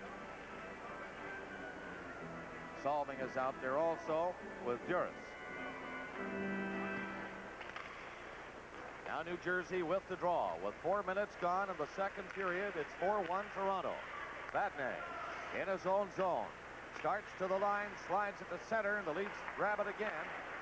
Anderson trying to feed it in for Solving. It didn't work. And Broughton from the corner for New Jersey. Anderson watching him. The pass goes to center ice to Ashton. Ashton flipped it ahead to Vadnais. Vadnais is stopped. Solving hammers one off the leg to center ice. And it's kicked away by Inachek. And New Jersey unable to solve the lead so far. Coming up to the 5-minute mark of the second period. 4-1 Toronto. And here's Vadnais. Dropped it back neatly. Hutchison closing in. Didn't shoot it. It's knocked through the crease by the New Jersey Devils, and it comes back to center ice. Solving from center. Hangs on to it. At the far side, Duras brings it back this way. Inachek gets set, flipped it on the boards, and at the side of the net. Broughton for New Jersey can't clear it. Leafs stay on top of it now. Inside the New Jersey blue line. Inachek, stick handling in there with it. Couldn't make a play, and Vatney will bring it out. Vatney's pass, stopped by Juris. He fed it ahead to Anderson. The high pass knocked down. Going to be a penalty to New Jersey coming in a check. It's set. Went in too far. He threw it. He went in too far for sure. Got a back in front, and it might have hit Salmon. What a great play by Inachek. He had two players with him, at least 3-on-1. A delayed penalty being called against New Jersey. And what a great play Inachek made. He deked his way all the way to the side of the net and threw the puck out. Watch him. Fakes the shot, and out from behind Resch, and there's Salming. Bingo. 5-1 Leafs. And that's the type of thing that we're going to see a lot of, I'm sure, out of Peter Inachek this year. Got Resch completely down and out. And there it is. Now, Mickey, you wait till he gets his European buddy, Preacher, along with him. It's going to be a very effective and exciting trio. Well, of course, Preacher with back problems out right now. Young Gary Nyland with that knee operation the other day. He'll be out for 2 to 3 months. And Serge Boisvert is out for the Leafs tonight also with a bad leg. He injured it the other night in Chicago on a check by Grant Mulvey. Tonight's game is coming to you from Maple Leaf Gardens in Toronto.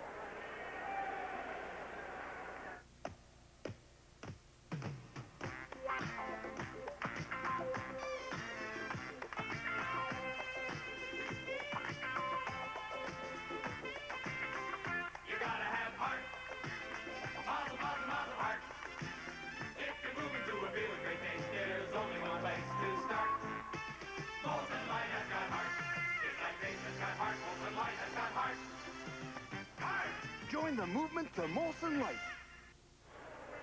I was mentioning a moment ago about Preacher getting back into the lineup, likely playing with Inachek. Anderson, who's out on the right wing, on that line now with Podupny, likely will go over again on the left side. It'll be interesting, I'm sure. Mr. Nicoluk will welcome Preacher back in, and he'll have it all figured out.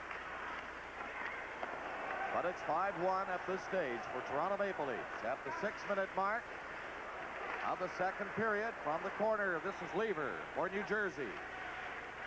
Just dumped it down to center ice. The Leafs in control of the hockey game at this point. Coming in, Quenneville. Pass to Lever.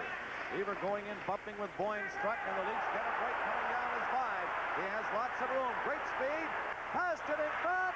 Oh, Martin dragged to the ice. There'll be a penalty to New Jersey on the play. Penalty shot, Bob. Yep, we're getting it. Penalty shot is coming up. Boy, oh boy, one of the most exciting plays in hockey. The folks realize it here at the building now. Ron Hogarth with the immediate point to center ice. Here's a look at another good breakout by the Leafs coming out of their own zone. A great play by Vive. Over to Martin. Watch the hook right there. He's in alone on Chico Resch, and immediately Hogarth pointed to center ice. And boy, this is probably the most dramatic play in hockey today. The folks now abuzz here in the building. And Donnie Lever, captain of the New Jersey Devils, having a conversation with Hogarth now about why a penalty shot and not just a penalty. And you look at Terry Martin over by that Leaf bench. Martin was the player who was dragged down with Vive steaming down the right side. He set him up. I thought for a moment Vive was going to shoot. But now, the puck in center ice. Chico Resch in the crease. Of course, he has to stay there. Now, here comes Martin. Up the line. Takes a look. Will he shoot? Yes! Stopped by Resch. Resch just stood there. He had Martin covered all the way. Martin gave it away, really. He had to shoot. He went straight in. Put it right at him. Well, could have been dramatic, but looked rather matter-of-fact out there on this one. Terry Martin really not making any move to deke or anything, just sort of winding up and taking the wrist shot. I think he was trying to get that puck, Bob, up over the glove hand of Chico. And he stood tall in that net and made the save with a big left pad. But nevertheless, an exciting time in a game of hockey to watch that one-on-one all the way from the red line. Who's got the upper hand, Mick, the goaltender or the shooter? As a shooter in my day, I tell you the goaltender's got the upper hand all the time. Horn tried a long one, was kicked out. Horn again. Another penalty coming up. This one will be against Toronto, I believe. The New Jersey Devils, Wensink shooting it down the ice. Where they go down here, Bob? Ice, and another fight started right below us at the bench. This is Wensink. Higgins. Boy, Wensink and Higgins really going. He had it right in front of the penalty box. I tell you, Higgins not doing bad with this. Certainly holding his own. Not going to have to go very far to cool off. They're only about 15 feet from the penalty box. And both linesmen just standing back right now and letting them wear themselves out. And they fall to the ice, so the linesman will go in. Well, you know, this is the kind of thing that can happen when you got a game that's very close to being out of hand, being 5-1 Toronto at this point, and the game not half over yet. Now, Mickey, nobody likes fighting in the game, or at least we all hear day in and day out, but when they get back up, and you get Paul Higgins back on his skates as the linesman trying to get them apart, you're going to hear, I'll give you odds, that the fans here at Maple Leaf Gardens will give Higgins a big hand. Well, I'm sure they will. Higgins getting up. Are you listening, folks?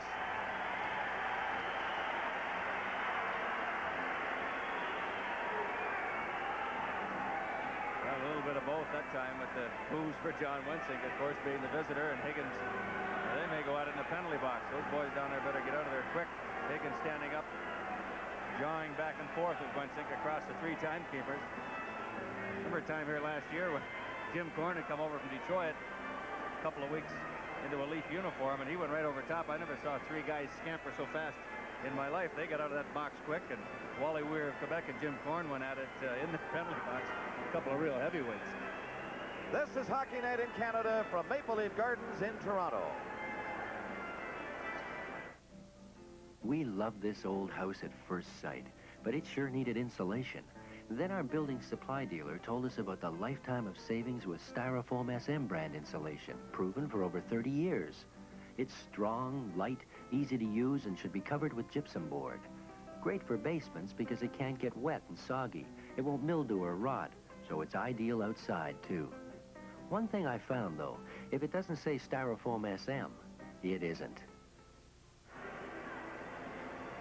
Bob, you talk about the fighting in hockey and not many people liking it, and that I think would be the case. I think the thing that they don't like the most about it is the milling around and the extra fighting that goes on.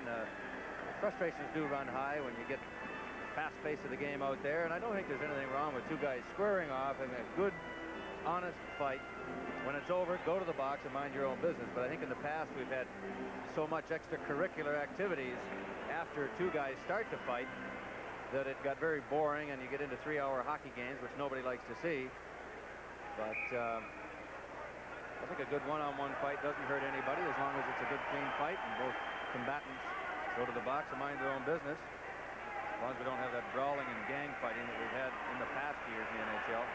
Higgins now leaving the penalty box and going over to the Leaf dressing room by the looks of it. And they have some equipment problems or possibly been cut during the confrontation with Wensink.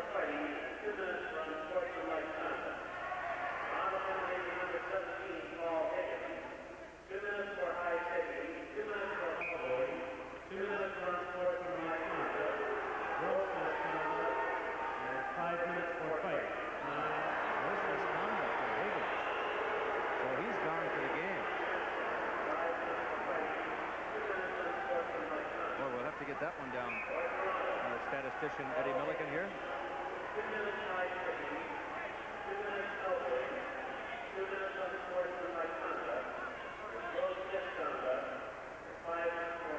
Boy, 2, 2, 2, 5, and 10. He got 3 minors, the major. Oh boy. And the gross misconduct penalty, of course. He did a lot of damage out there. High sticking, elbowing, unsportsmanlike, game misconduct, and a 5-minute fighting penalty. Or gross misconduct, not a game misconduct.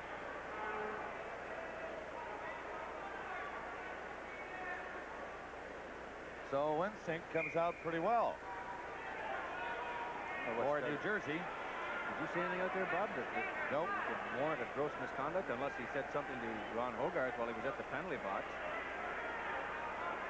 I'm sure it was earned. Saganuk is in the box as well. I think there was a penalty being called before the originally before the fight broke out, and I believe it was the Saganuk. Now It doesn't show on the clock up here, but Toronto right now playing one-man short. And this is Broughton, 24. His shot.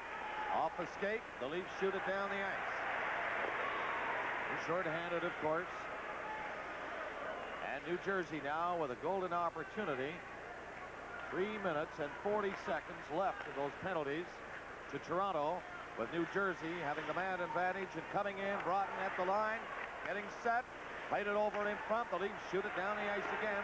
They'll just try to hang on now. They're leading 5-1, and if they can kill a penalty or two here, they feel they'll be okay. Fired down the ice this time. It'll be icing against New Jersey. That pass tipped at center ice. I think what's happened out of all that mess, Bob, is that Seigenak is in the box for the Leafs right now, serving the 4-minute minor from Higgins. And I guess it was Higgins who was being called to the original infraction. Exactly. Before the fight broke out, which we'd have to say either be eye sticking or elbowing. We don't know which order they were given out. And so Seigenak sitting in the box, 3:16 left in his penalty. Of course, that means New Jersey has 3 minutes and 16 seconds of power play. The delayed call, of course, was on Higgins. And then as the two players moved towards center, the fight started. Now New Jersey trailing 5-1. Stopped cold at center ice by Gavin, who feeds it back inside the line. With 12:20 left in the second period. Vadnais' pass. Tambellini takes it up near the line and shoots it in. Larocque steadies the puck for Stallming.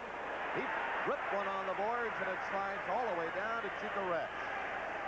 2:45 left in the minor penalties.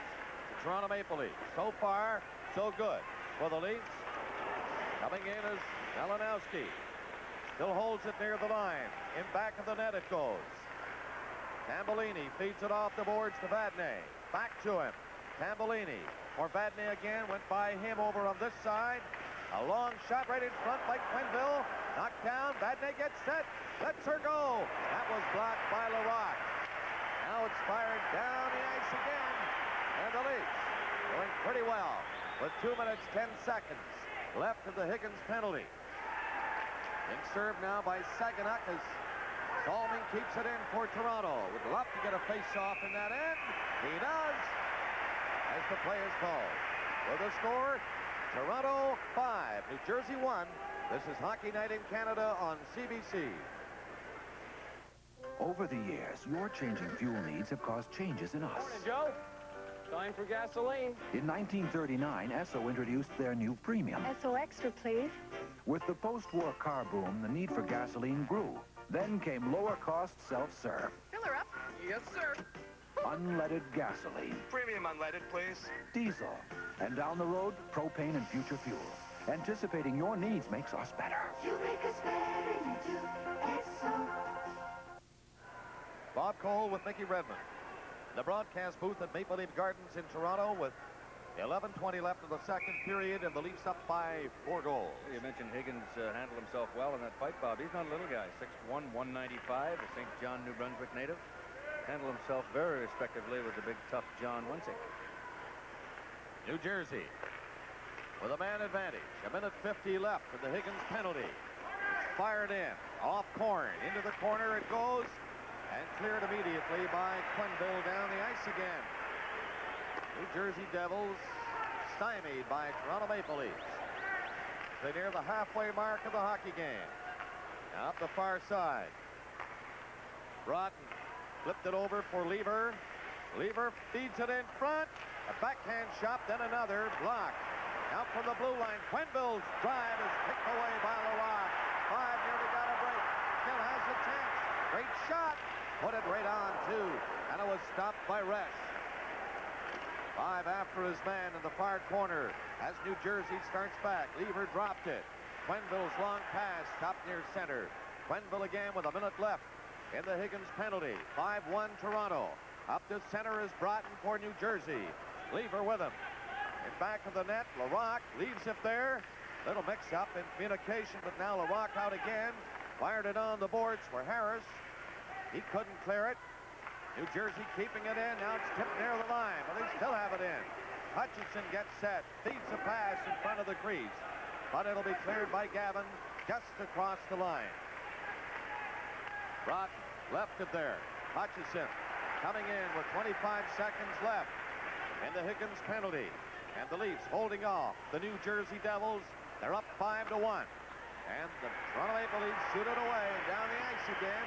They change now with the puck going in behind Chico Resch and only 10 seconds left in the penalty to Toronto. Saganuk serving the Higgins penalty, gets ready to step back on. New Jersey coming in. Murkowski dropped it back. Nice play for Hutchison. His shot wide. It's stopped by Murkowski again. Another shot. Rock down. Score. Puck getting across the line. Showing arguing vehemently. We're going to have a fight here. He's going to get a penalty, I think. He could. He could have, and he did get a penalty. Boy, that is not a very intelligent penalty for Salming to take. The puck is already in the net. You're not going to change the referee's mind at that point. Salming has taken a penalty. Boy, New Jersey comes out and scores here in a power play. They're back in a hockey game. Watch what happens on this play. Bunny LaRocque down. The shot comes right onto his side. It lays right on his side. And right there, Donnie Lever scooped it out right off LaRocque's hip into the net, and Hogarth right in position to make the call. Salming, you see, at center ice, talking to the referee and the linesman, Norris. But he has been given a penalty. Moria Salming. So they could change this hockey game around, Bob. There's still 9:15 to go in the second period. And now we have a 5-2 hockey game, and Salming will go to the box. 10:45, the time of the goal. Murkowski scored it. You know, in all the years, Bob, that I've been going to hockey games and playing in hockey games, there wasn't once that I ever was able to change a referee's mind after he made a call. Here's another look at the goal right here. Now watch LaRocque go down, and the puck will deflect right up onto his right hip. There it is, right there, off his pad, onto his back, right there, and Lever scoops it in. Or is it Beautour, number 19, it looks like, standing right in the crease. It scooped it off the side of Bunny LaRocque. Saw the number 9. It looked like Donnie Lever, but the one. Salming's penalty is a minor penalty on gentlemanly conduct. So whatever he said didn't go over very get the large official to the announcement. referee. Excuse me, Bob. We'll have to get the official announcement. It looks like possibly that Murkowski could get credit for that goal, and if so, that shot then would have continued right up over top of LaRocque and dribbled down in behind him. We have to make sure we get an official on that. Well, it's in, and it's number 2 in the night for New Jersey, and they now have themselves another power play with Salming off. Leafs rip it away down the ice, just wide of the net, and the New Jersey Devils will come back to organize on this power play. 1:50 left in it. Broughton hands it off, gets it back, out to Lever. He has to circle back with it. To Broughton again, back to Lever, broke it up, and Vide got in. Vide gets set, great play! Derlego shot is deflected. Great play by Vide. 2 big moves and set up Derlego in front. Derlego couldn't hook it away. Coming back, Tambellini. Vide picked it up and cleared it back down the ice. 1:20 left in the penalty to Boreas Salming. 5-2 Toronto Maple Leafs in this home opener for Toronto here at the Gardens. Bob Cole with Mickey Redmond as Vadnais goes in to play it to the right side. Vadnais at the side of the net, couldn't get a pass away, and it was fired out to center off a stick by Derlego. A minute left in Salming's penalty. Broughton coming in again with Lever. McGill broke it up. He's on there with Korn, goes back at the net. McMillan intercepted, didn't know he had made a play, and then the Leafs shoot it away and down the ice. Well, New Jersey not getting a whole lot on this power play. The Leafs doing a good job of staying right on top of them, breaking them up before they even begin. Again, Toronto in control between the 2 blue lines. Feeds it back to Korn. Off the boards and down behind Resch again with 27 seconds left in Salming's penalty. No harm done yet. New Jersey giving it another goal to center. That's Malinowski going in with Ashton. Ashton left it there, got it back again, comes in front, trying to jam it in. And out comes Bunny LaRocque, flying on it. And he hangs on. And once again, we have another NHL update. Here's Brian McFarland. Late in the second period at Vancouver, Wayne Gretzky has scored for the Edmonton Oilers to put them in front 4-1. Look at this move to go around Delorme. Right here, Gretzky will drill it from just about here. Brodeur got a piece of it, but too late. It's in there, 4-1 Oilers. Gretzky gets his 200th career goal in Vancouver tonight in the second period. All right, Brian, we were saying a little earlier that Gretzky was starting slowly. Nice way to start slow. How'd you like to start that slow? Wow. Well, let's say he's not doing as well as he did last year. He's only got about 5 points in 2 or 3 games. It's going to be awful difficult for Wayne Gretzky to equal the record that he set last year. A lot of things have to happen on the plus side.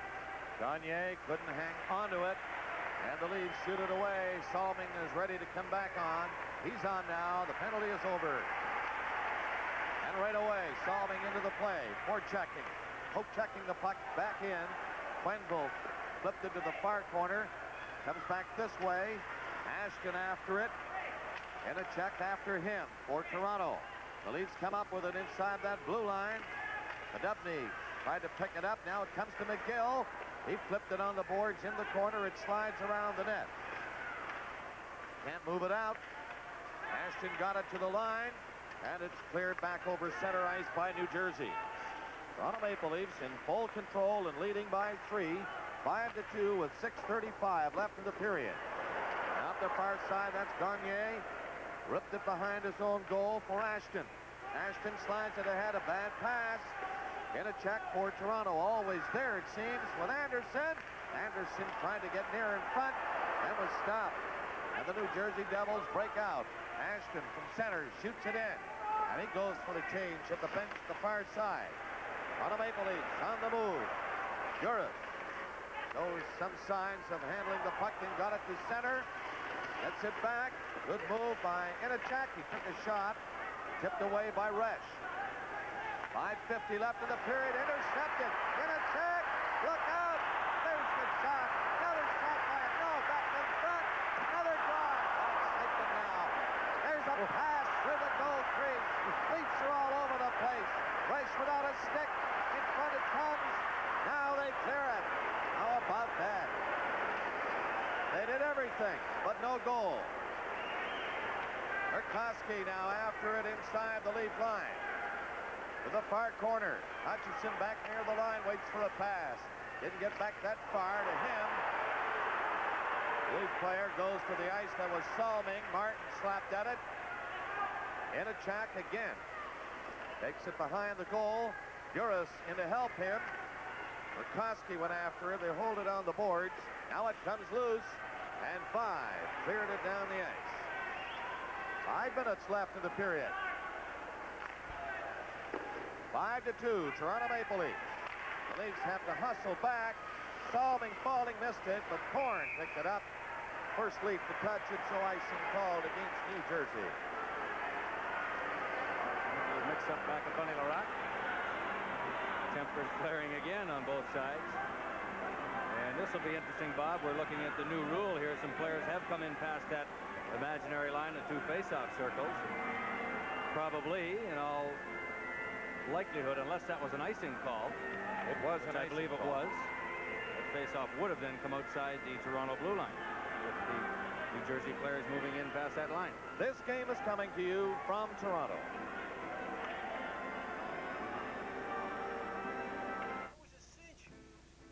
What are you going to use it for? Everything Jennifer buys at garage sale. Sis, how do they get all this snap box? For years now, Sid and the guys have helped each other out and admired their handiwork over an axe. You know, guys, I think it'll stand forever. Just what I was... Hey, Rob. Yeah. What are these bolts for? The good things never change. Molson Export keeps on tasting great. Spares? Of course they're spares. Gotta have spares. Well, they always have spares, don't they? With 4:49 remaining in the second period, the Leafs up by 3. And after that icing call, the face-off back inside the New Jersey line. New Jersey trying to get it going here in the second period. Had 2 or 3 fair chances. But just moments ago, what great excitement around the New Jersey goal. And most of it created by Peter Inachek, number 18 for Toronto. He is showing signs of handling that puck beautifully. A wizard with a stick. There's a play off the boards right at Chico Resch. 4:15 left in the period. The Leafs just cruising around inside the line. Wingers picking up wingers as New Jersey start out. Leafs forechecking throughout this game. That's Harris over there, along with Gavin bumping with his man. You see it? Gavin knocking it loose. Good forechecking by the Leafs again. Gavin up with it, took a shot, it bounced in through the crease. And Harris fell. Higgins went down. Now a long shot by Lever. Put it right on, and that's stopped by Larocque. Back there is Korn. Dumped it in the corner. Vadnais keeping it in. Grabbed by Tambellini, but he can't make a play. And with 3:35 left in the period, the Leafs dump it down inside the New Jersey line. That's Kitchen, number 26. His play to center missed McMillan. McGill tipped it back in for Toronto as the Leafs change. With a play going in deep behind the New Jersey line. And in back of the goal. Now the New Jersey Devils come out again. A pass ahead to Winsink, never reached them. Boymstruck knocked it down and fired it back in. Martin on with 5. And Derlego for Toronto. And there they are looking for it. Derlego goes over in the corner. Tried to come up with it. Foster couldn't clear it. Now Kitchen fired it back. The Leafs get possession. They knock it in front. Derlego played it back of the net to Martin. Martin is bumped. And 5 grabbed it. 5's pass went behind Boymstruck and comes all the way back to center ice. Boymstruck from center dropped it back to his own line. 5 couldn't play it up near the New Jersey blue line. Boymstruck missed a chance. Winsink comes in, lets it go. It's the goal post. Put it by Larocque on the stick side and rattle that one off the post.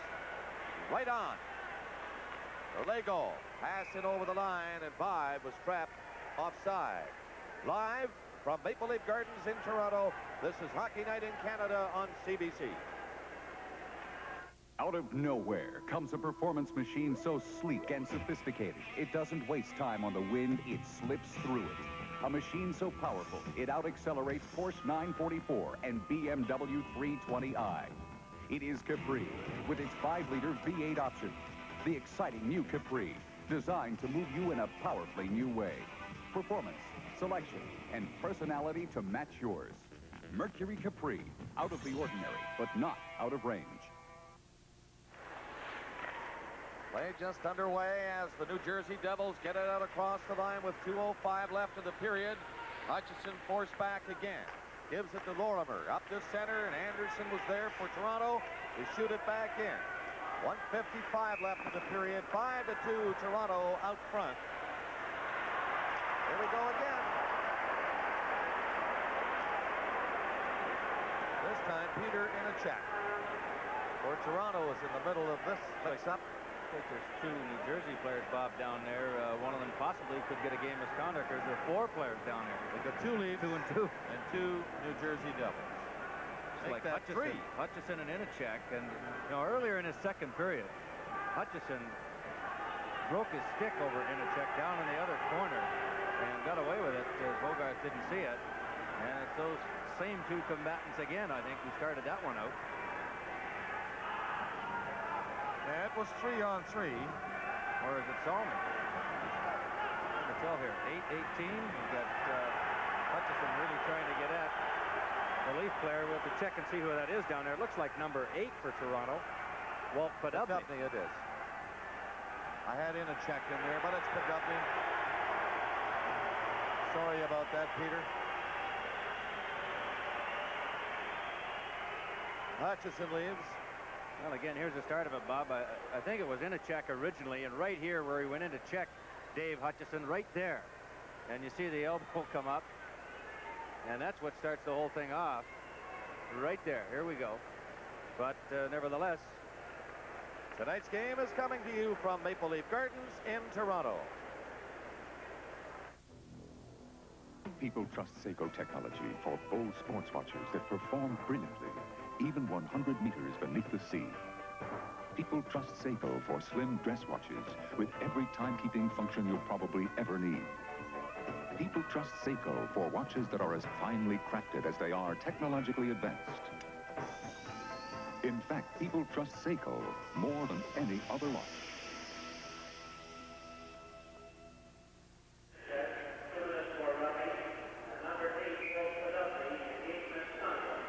Well, Bob, we should tell the folks here that the second intermission, Dave Hodge will be chatting with Don Lever, the captain of the New Jersey Devils, and 19-year-old first-round draft choice Gary Nyland of the Leafs, sitting out, of course, with that bad knee. And our NHL update will have games in action from elsewhere. Big game on the coast in Vancouver tonight. Edmonton is there. Have been and will be showing you highlights. And Chicago and Montreal are hot and heavy tonight. They sure are. We got an update out of Montreal that the man they call the Flower in Quebec has the Tour de Chapeau in that game. It's now 5-4 Chicago. They love to say that down in Montreal. You gonna translate that for me, Mick? 3 goals, of course. And they're looking for a lot of those 3-goal nights out of Guy Lafleur this year after coming off a couple of injury-ridden seasons, but he's off to a pretty good start. Everybody is saying, Mickey, that it's going to be a big year for Guy Lafleur. Attitude seems to be straightened out. Reported in top shape. A lot of people felt that Lafleur may be finished, but I'm sure that he's a long way from finished with the talent that that man has. Here in this game of the second period, 1:45 left. 5-2 Toronto. Coming in, Malinowski spinning around inside the line. Salming was not to be fooled, though. Took him in on the boards. Duras, a pass along the line. Derlego swinging away with Vide. Vide faking the shot, tried to go in. Resch coming out of the net, and the New Jersey Devils get away. Malinowski to center. He's going in with Burkowski. Here's a chance for Malinowski scoring.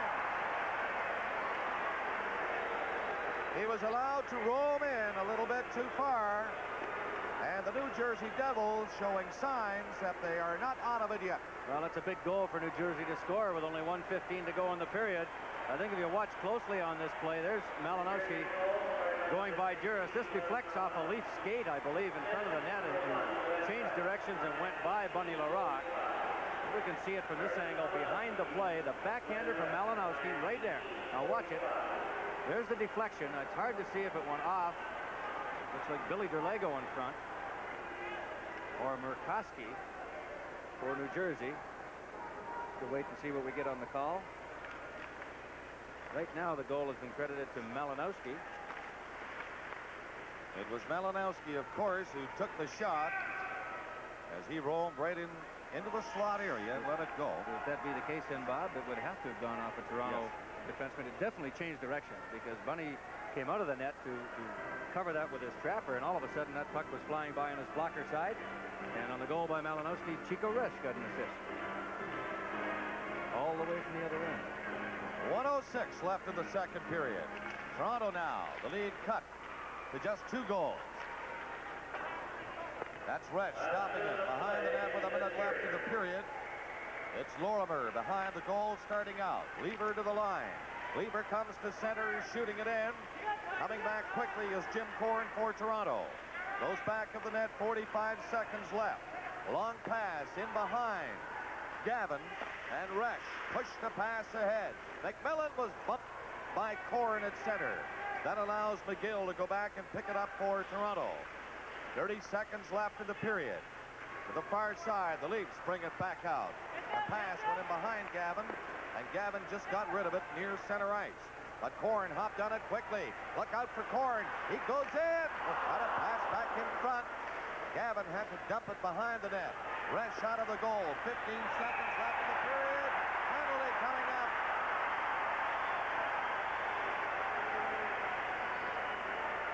Well, we're going to get a penalty, Bob, definitely to Chico Resch for that big goal stick up there, and I do believe Jim Corn's going to go as well, although he's already over in the Leaf bench trying to hide from Ron Hogarth.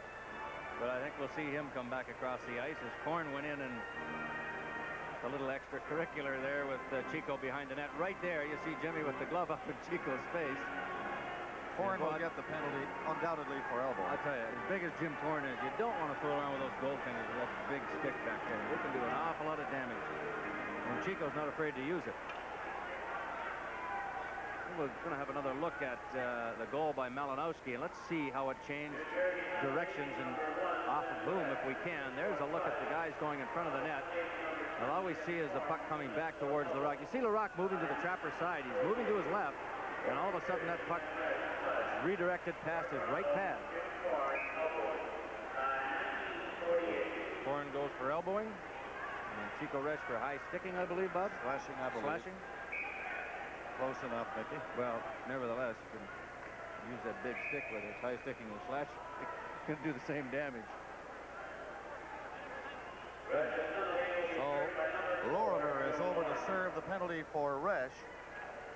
And we have only 12 seconds remaining in the period. The penalty box has got a lot of action here tonight. Yeah. This fella's got enough to worry about with the new clock in the building, how to make all those bulbs work and all that writing out there. It's working so far.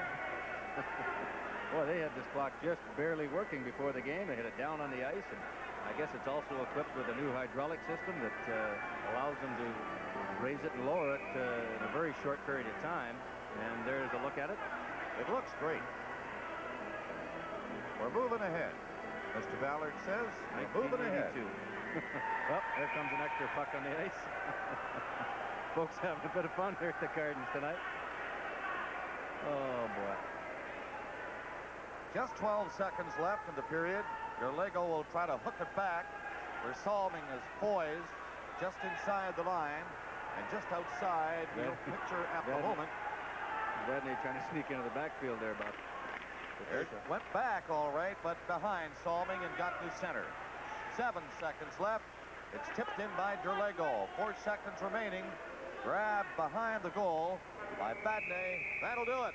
The period is over with the Toronto Maple Leafs hanging on, with the New Jersey Devils trying to fight back into the game. They get within 2 goals.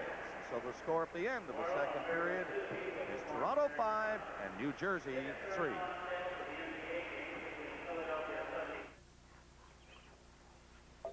Boy, you guys are getting good at that. I mean, you just zip through those logs, nothing to it. I hardly keep up with you guys. Yeah, we noticed. Well, when you do catch up, we'll be waiting at the cap. Experience of Canada's largest real estate network to work for you. North America's #1 top seller, Century 21. Corrosion. It's gonna destroy your engine. It's only a matter of time. Because today's engines have many alloy parts, including aluminum, that need special corrosion inhibitors. Conventional antifreeze can't do much to stop this corrosion, but new Perma-3 from Canadian Tire can. Perma-3 can give your car a fighting chance. Perma-3 antifreeze from Canadian Tire helps stop corrosion before corrosion stops you. He's in trouble again. Lou Ciccone, a man with vision. Some people think he's crazy. Look, I'm not crazy. I'm just seeing things. The new season starts Wednesday, October 20th. The Leafs were sailing along with a 5-1 lead. Now it's a bit of a different story after 2 periods as the Devils scored twice to make it 5-3. And the New Jersey Devils broke into the NHL earlier this week with a 3-3 tie against Pittsburgh. The honor of scoring the first goal in the franchise's history went to their captain, Don Lever, and I guess that puck will have a prominent place in your collection. Oh, Lefty picked it up right away. It's going to the Hall of Fame, so it will take my son there someday and show him. Don, if that is an individual highlight already for you, the highlight for the team had to be last night when you put 19,000 people into the arena and beat the Rangers. It must be different as well as very nice for a team that was used to crowds of 5,000 in Denver. Yeah, definitely. That's 4 home games for us last year. It was hard work, a lot of hard work, and I think it showed in the first period. We were awful tired. It was a hard-fought game last night. It was like a playoff game, and at times we didn't know who they were cheering for. The Rangers asked, but I think at the end of the game we certainly won ourselves some fans. One look at your lineup tells us that this team isn't really a whole lot different from the Colorado team. So if it's to be better, the new site, New Jersey, has to have a lot to do with it. Now, I've already said, and everybody realizes, you're going to have more people watching it.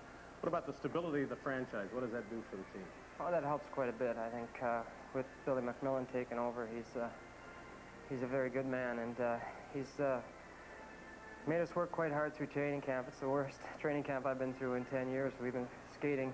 We haven't had a day off yet, and I think it's working out for us. We're in pretty good shape, and I think the difference from last year is they come out and they lost about 20 games in a row. They only won one in the first 20, and this year we have more confidence, winning a tie already in 2 games, and we're just working hard, and I don't think we're going to give up tonight. I think it's still a 20-minute game, and we're a little tired at first, but we're coming on a bit. You would be classified as more aggressive from what I've seen tonight than the Rockies were. That team got shoved around pretty well, but it's not the case this time. No, we're in a pretty tough division, and we added quite a bit of muscle, and it's the way we got to play the game. We don't have that many goal scorers or anything. We're just hard workers, and that's the way we're going to play the game. The Leafs sort of took our style away from us in the first period. They threw a puck in, they played real well, and we sort of got hurt in that early power play, but you know, it's still a 20-minute game, and hopefully we'll come back.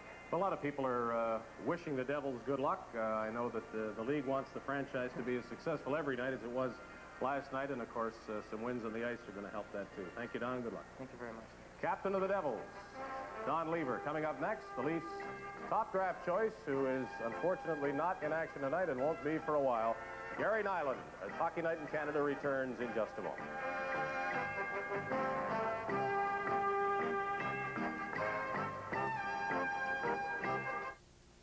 35 ways to become more effective with long distance. Your reactions, please. Droninger? Masterpiece, boss. Great tips on confirming orders and correspondence. Big B? Profound, Chief. Everything I want to know about improving customer service with long distance. Armbruster? Chock full of ways to boost sales, but what's in it for you, boss? I think this is one book we can all judge by its cover. Call toll-free 1-800-268-6364 for your free copies. When you're going to be in the spotlight, don't you want an antiperspirant that goes on dry, fast, and easy? Try Menon Speed Stick Plus. It's not wet, not sticky, and it goes on fast and easy because it's wide and smooth and solid. Speed Stick Plus gives you long-lasting protection against wetness and odor. You can count on it. Menon Speed Stick Plus Antiperspirant from the makers of Speed Stick, Canada's #1 stick deodorant. Did you play Haunted House? It's a game that's new. Did you play Asteroids and Super Breakout 2? Look at Missile Command. Did the aliens land? Did you play a game from Atari? Have you played Atari today? Atari has more video games than anyone. Now, with the purchase of an Atari video computer system, you will receive as a bonus an Atari Asteroids game cartridge free. You can see your participating Atari dealer for details. The remarkable Philishave with the lift and cut system. 45 rotary action blades, every one of which has a unique lifter that gently lifts the hair while the cutter behind shaves it closer. Philishave from Philips. Now you don't have to get wet to get close.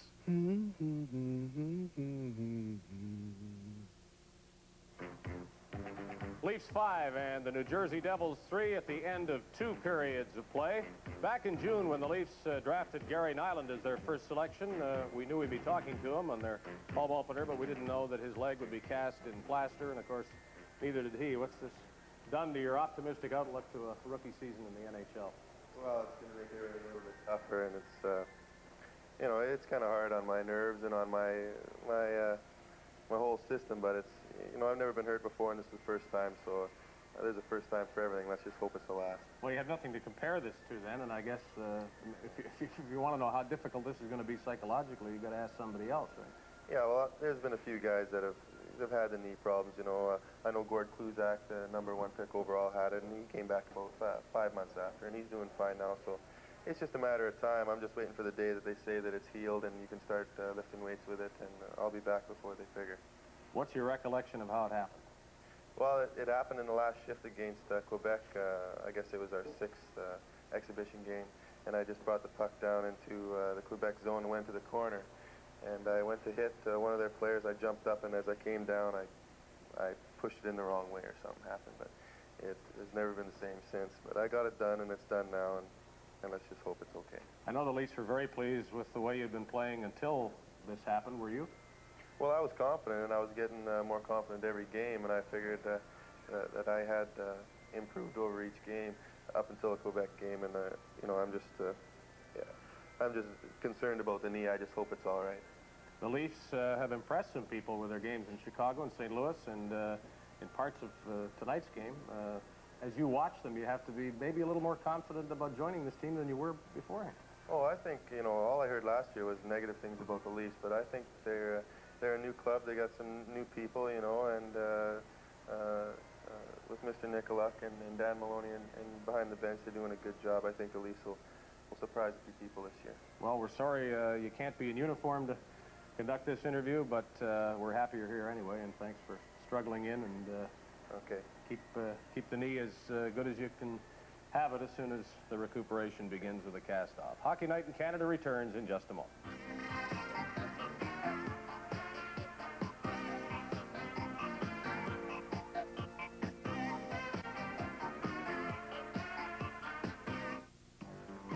Ford Escort, success car for very good reasons. Escort has nimble front-wheel drive, four-wheel independent suspension, and great fuel economy.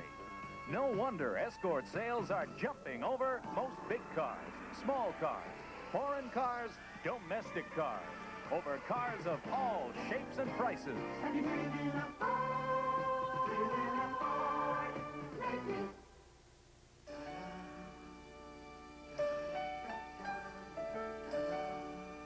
Throughout the Yukon, the Western Northwest Territories, and Northern BC, 20,000 subscribers depend for telephone service upon Northwest Tel, a CN company. 1 million square miles of wilderness is a tough place to be in the phone business, and it takes one of the world's most sophisticated telecommunication systems to do it right.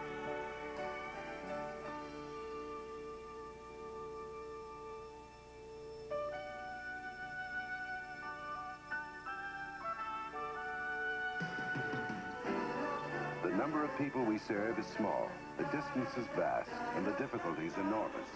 Yet Northwest Tel pays its own way because it's run efficiently.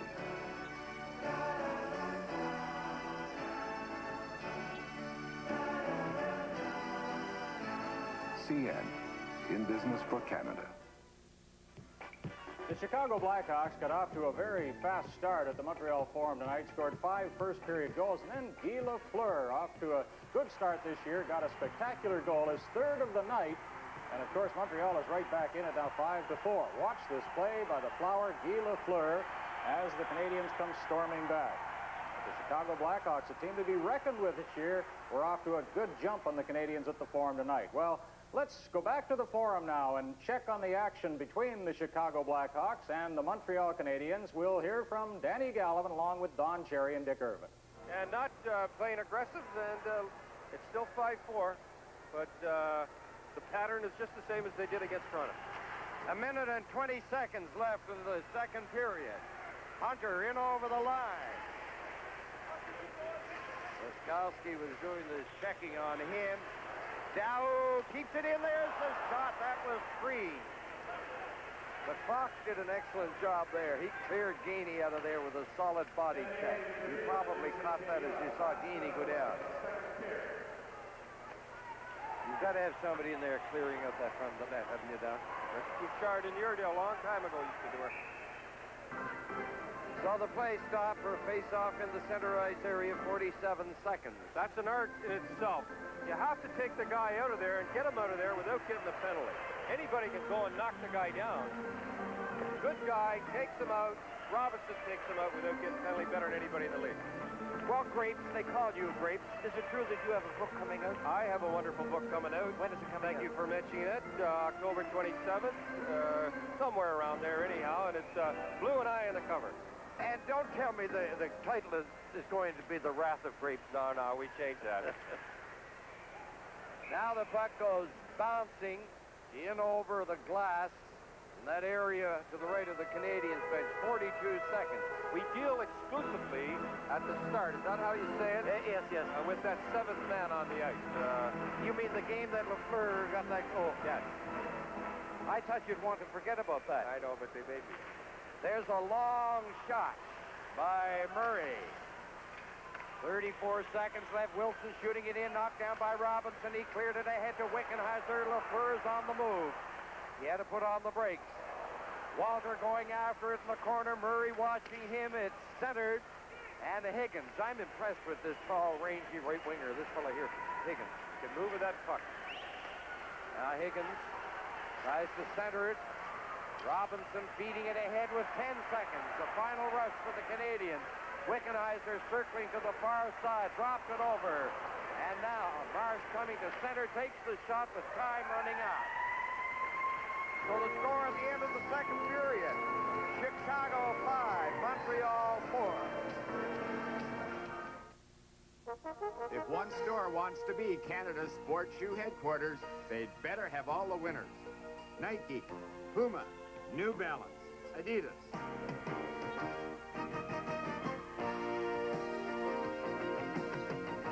The Bay's got them, all the winners, at very competitive prices. So if you're looking for sports shoes, come to Canada's sports shoe headquarters.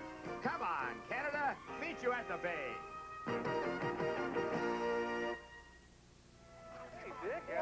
Hey, Tony Bill. Hey, want to borrow my crane? Give us a hand, will you? Hey, guys, I got to get these home to For Diane. as long as they've lived on the same street, Dick and the boys have helped each other out and shared some X.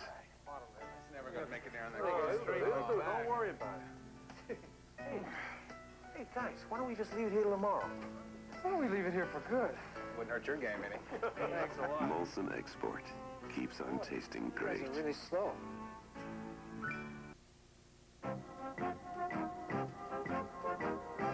Next Saturday on Hockey Night in Canada, the Canadians are home at the Forum to the New York Rangers, coached by Herb Brooks. Rangers at Montreal is one of our Hockey Night in Canada presentations, and at Maple Leaf Gardens, a Norris Division battle between the Leafs and the Chicago Blackhawks. 2 games next Saturday, Rangers at Montreal and Chicago at Toronto.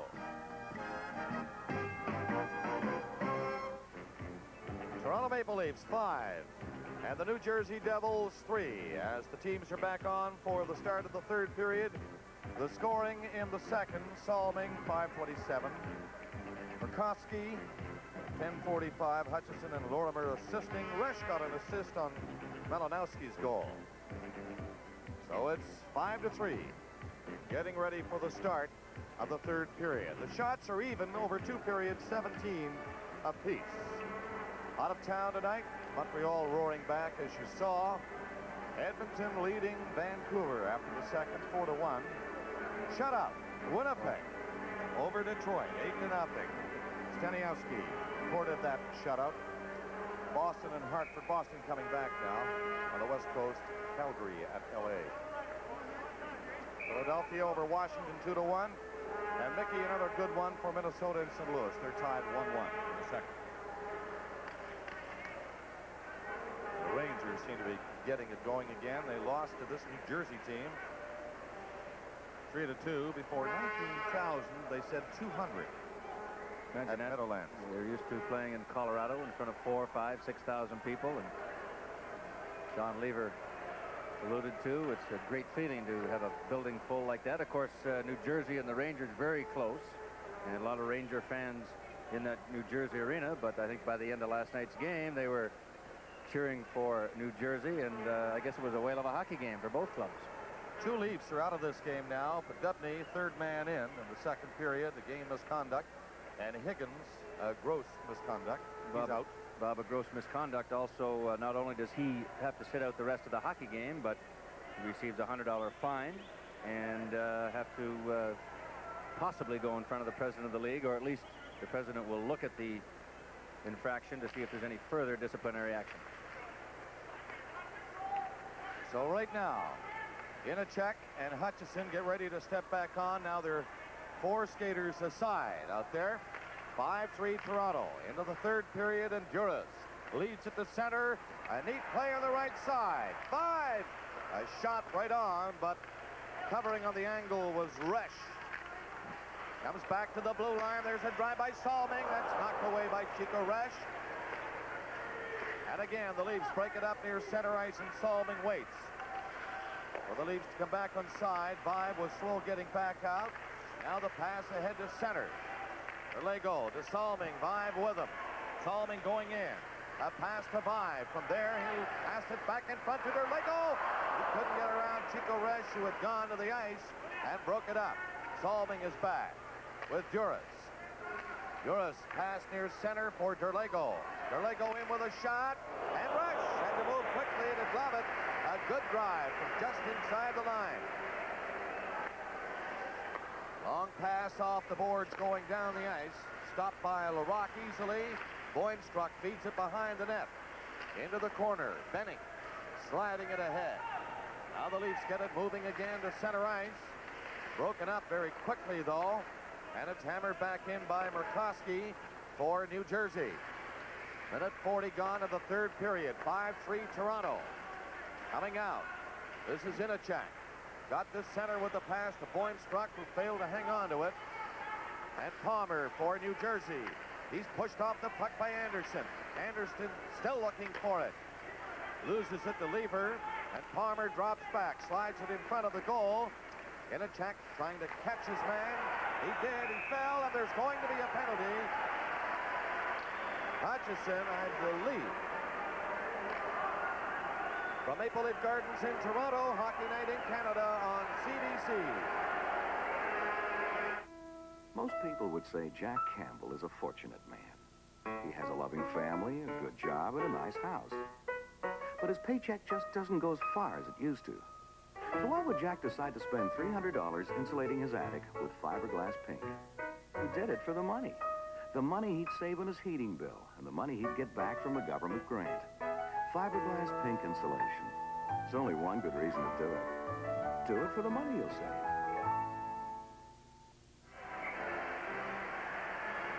Well, Dave Hutchison and Peter Inachek been going at it all night long, and Hutchison, a very obvious penalty there with that stick up around the throat of Peter Inachek. 2 minutes for cross-checking.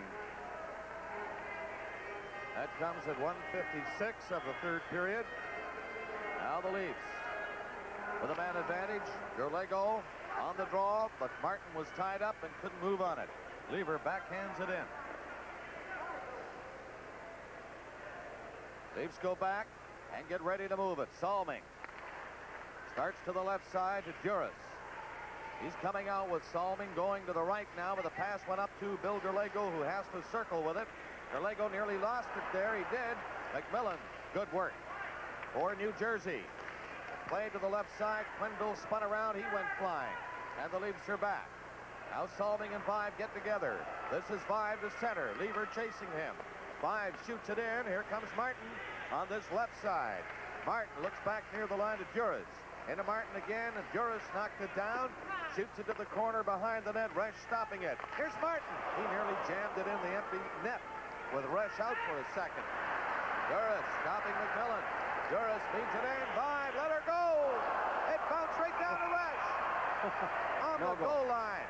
No goal. And a high stick making contact, so they'll bring it back. That was a real ping-pong play there. Vive with a bullet drive. Patented Ricky Vive shot from that right wing. And Resch got the trapper on it. Sort of threw it up. There's the shot. And watch this. He throws it up over his head. And I think it may have been Anderson coming in, knocked it down. And it did go in, I think. But Hogarth there to make the call. A high stick on Toronto's part. And therefore the face-off all the way back to the left of Bunny Larocque. Hutchison has a minute left in his penalty. Should mention, Bob, too, for the baseball fans out there, the last report we've had, Atlanta leading St. Louis 3-2 in the bottom of the 7th inning. So after a couple of rain delays, they're finally getting that second game in. You got your money on the Nets here. I'll tell you, that's a tough one. Lorimer's shot away wide. Nearly took the head off the referee, Ron Hogarth. Bullet drive. Just missed him. Out to center comes Saganuk. Not used a lot tonight, but he's on there now. The buzzsaw. Saganuk, number 7. There he goes back of the net. The play comes to Benning. Benning, Saganuk. Saganuk along the line. Waits for a relay to come into him. Saganuk in the corner, waiting for it. I had a chance, but Benning decides to carry on. Benning behind the net. Into the corner it goes. Anderson whipping it around to the side of the crease in front of Benning. Slept at it. And it hit a leg and bounced away. Saganuk kept it in. Leafs with pressure on. New Jersey again. Vadnais picks the opening, gets it to center. Off the stick of Salming, it goes back. 4 seconds left. And the New Jersey penalty as the Leafs come in. Saginaw gets set, dropped it back. In a check, winding up. Nice shot and a good save by Resch. Just past the 4-minute mark of the third period. New Jersey trying to fight back into this game. And here they come. In back of the net goes Ashton. Back to the line. Quenneville's long shot is wide. From this side, Palmer keeping it in. In front of the net, it's slashed away by Salming, and it rolls down the ice. New Jersey trying to put a little pressure on here, trailing by 2, 15:30 to go in the hockey game. Coming out is Quenneville, slides an easy one in for Larocque. In after it is Marini, got it back to Quenneville, a low shot wide of the net. Bounces all the way back inside the New Jersey line. They're near the 5-minute mark of the third period. That's Gavin in forechecking with Harris.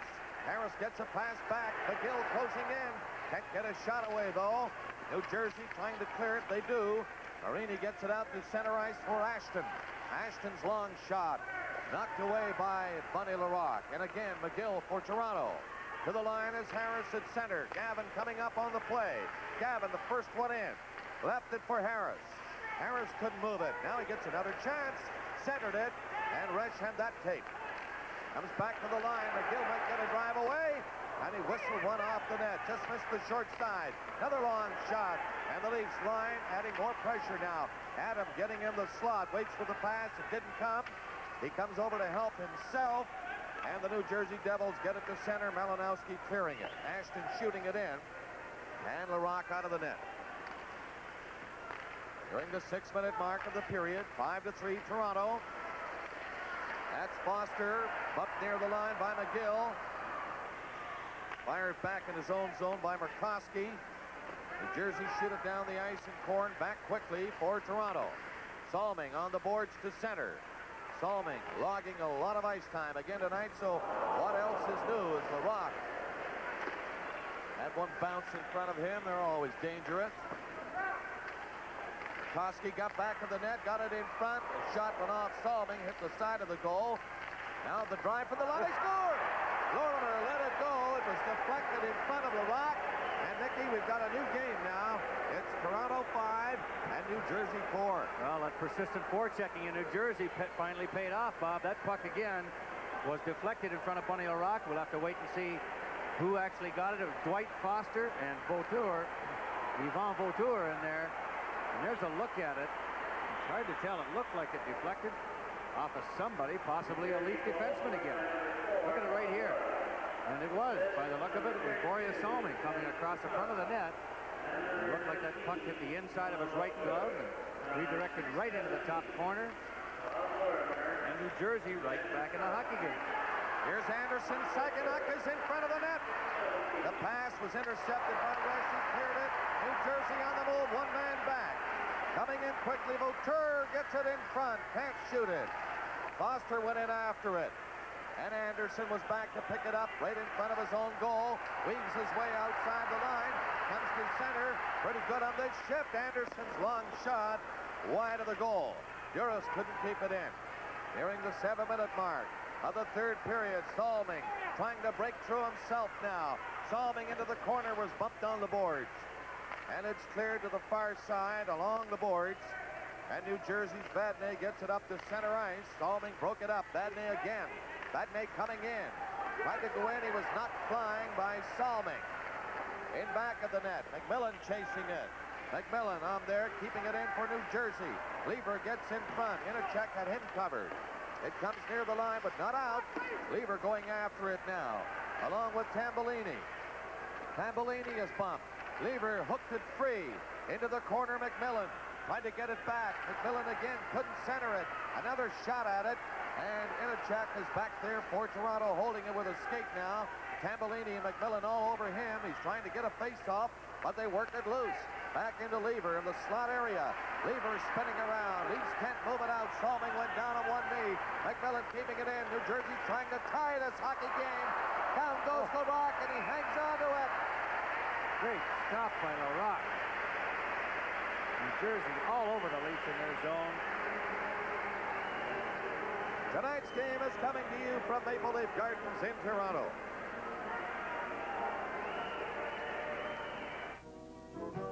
Everywhere, people are discovering the variety of Amway quality products without going shopping.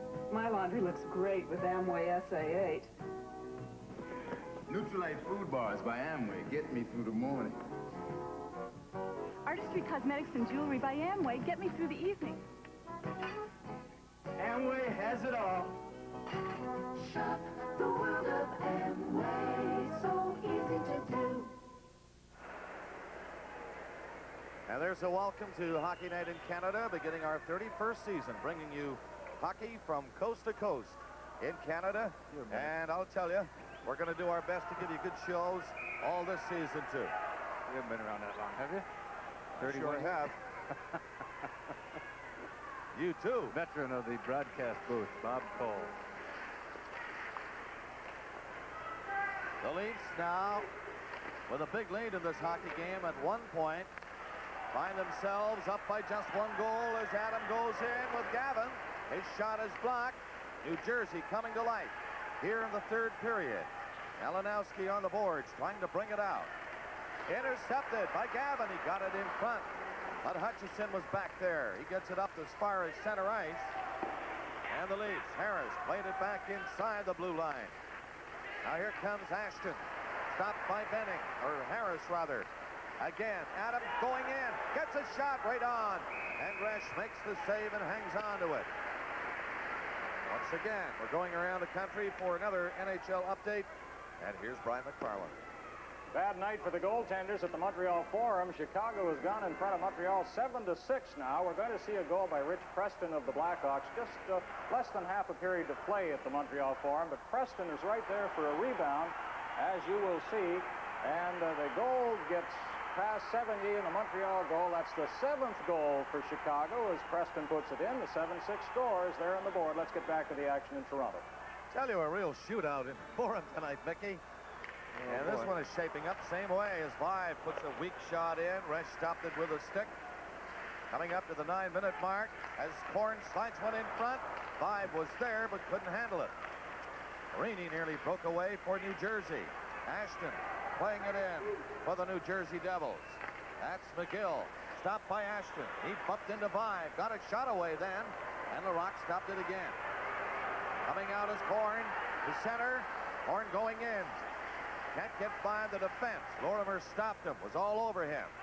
Rocked him right out of the play. Long shot from center. Stopped easily by Resch. Leafs keep it in. Slide it through the crease. Now Vive couldn't stop that pass. He nearly picked it off, and he was in a good spot to get a shot away, and he knocked it down. And nearing the halfway mark of the period. 5-4 Toronto. And the Leafs on the move. Saginaw coming in. Took a shot. It was blocked by the defense. That was Badney getting in front of it. Foster got away. Saginaw caught up to him. Juris hooked it back in his own zone, looking for Salming. Out to Rocky Saginaw. Coming down. In a check with him. He was bumped. And Murkowski picks it up inside his own line and leaves it for Badney with 10 minutes left in the hockey game and 5-4 Toronto. Juris pass under the skate of Inachek. He whipped it in, and New Jersey can't move it by center ice. They have to come back again. The Leafs behind in their first game against Chicago, 3-0. They tied it up. Behind St. Louis, 3-0. They nearly tied it. They had a big lead here, and now they find it's turned a bit as New Jersey is coming back, and it's 5-4. Took a penalty here to Toronto's Rocky Saginaw, Bob. This is Hockey Night in Canada from Maple Leaf Gardens in Toronto. The stands weren't exactly crowded when perhaps the most significant game in the long history of baseball was played. What made it so significant? Well, it certainly wasn't the baseball. No, it was the time of day, nightfall. For it was on this night in 1924 that a small group of General Electric engineers ushered in the era of night baseball and made possible for us all the many brilliant nights to come.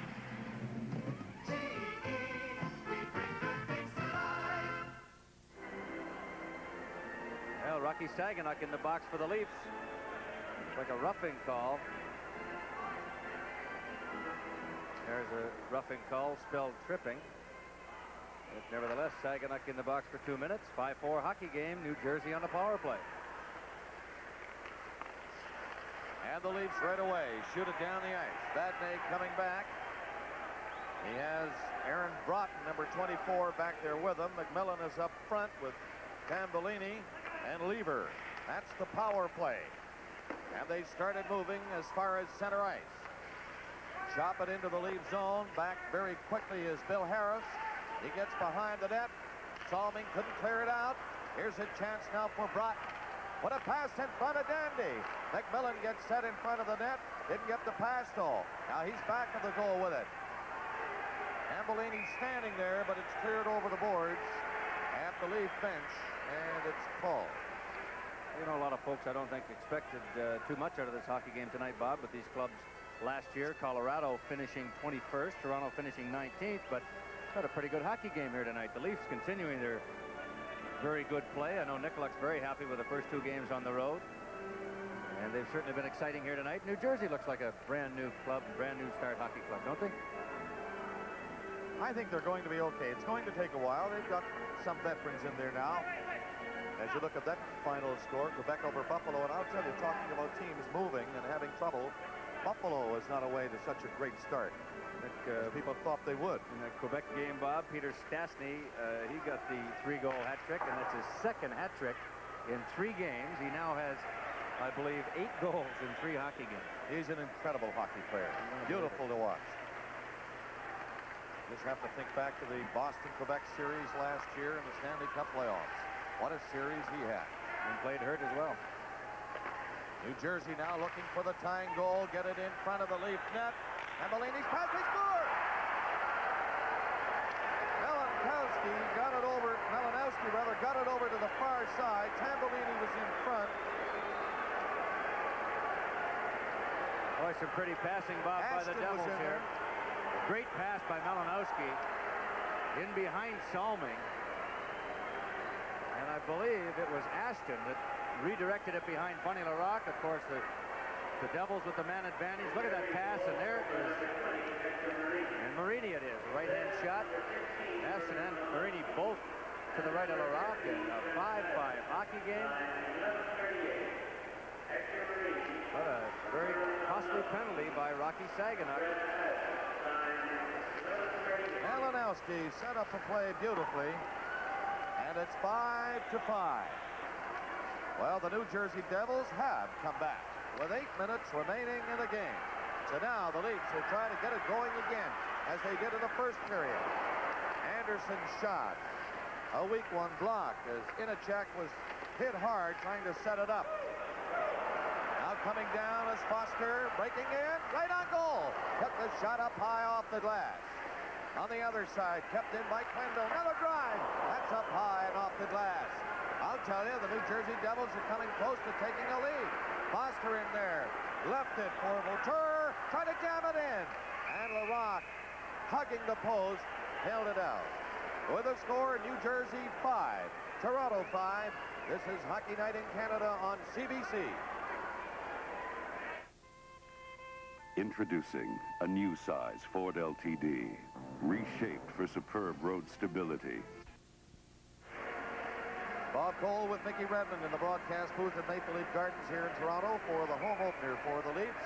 It looked as if it would be a waltz for Toronto. Not so. The New Jersey Devils have battled back, and it's 5-5. And here's McMillan taking a shot. Blocked. Adam clearing it out for Toronto. Again in the center ice zone. It's dropped back. Burris for Salming. Pass to Adam coming in. Adam gets set, gets in the slot area. Couldn't shoot it, though. It's played to the far side, chopped in front by Gavin. Harris went after it. A weak backhander, and Resch is not taking any chances. And he covers up. Another NHL update for you now. Here's Brian. Well, it's been a long, long time since the Montreal Canadiens have given up 8 goals against on home ice. But here's Doug Wilson getting in position. Nobody near him for Chicago, and he puts the Blackhawks in front 8-6 over Montreal. They're in the 3rd period at the Forum. There's the score. Back to the action at the Garden. Only 14 goals in that one. They've got 10 in this one. they're even here. 7:05 left. That's Adam, number 16, with Gavin 9. Harris is 15, and back at the blue line for the Leafs inside the line. That is Burris and Salming. There you see the lineup. And it comes back to Salming. Into the corner it goes. Here comes Harris looking for it, but Lever will clear it for New Jersey. Nearly hit McMillan on the fly. Burris got a stick in the way of the pass. Coming back, Hutchison behind the net. Played it off the boards. McMillan trying to clear it. He does. Got it to center ice. Salming is backing up. Salming fired one up across center. New Jersey coming back with it. Gavin trying to catch up to Lever. Can't do it. The weak shot, though, is off the net. Now Gavin from the left side with Adam coming out. On the right wing is Bill Harris. In goes Adam. Adam was stopped by Lorimer. Adam went after it again. And it's fired away by Broughton off the boards to center ice. New Jersey just shooting it down, and they change. As the Leafs have to go back with 6:15 left in the game. Score tied at 5. Gavin bumped near center ice, but he moved it into the New Jersey zone. Malinowski coming out. Malinowski got to center by, took it away from him, coming back in. Pass to Martin. Martin shot. Nice save by Chico Resch as the puck was heading for the far corner. And Resch made the save. 2 sticks down, boys. This game is coming to you from Maple Leaf Gardens in Toronto.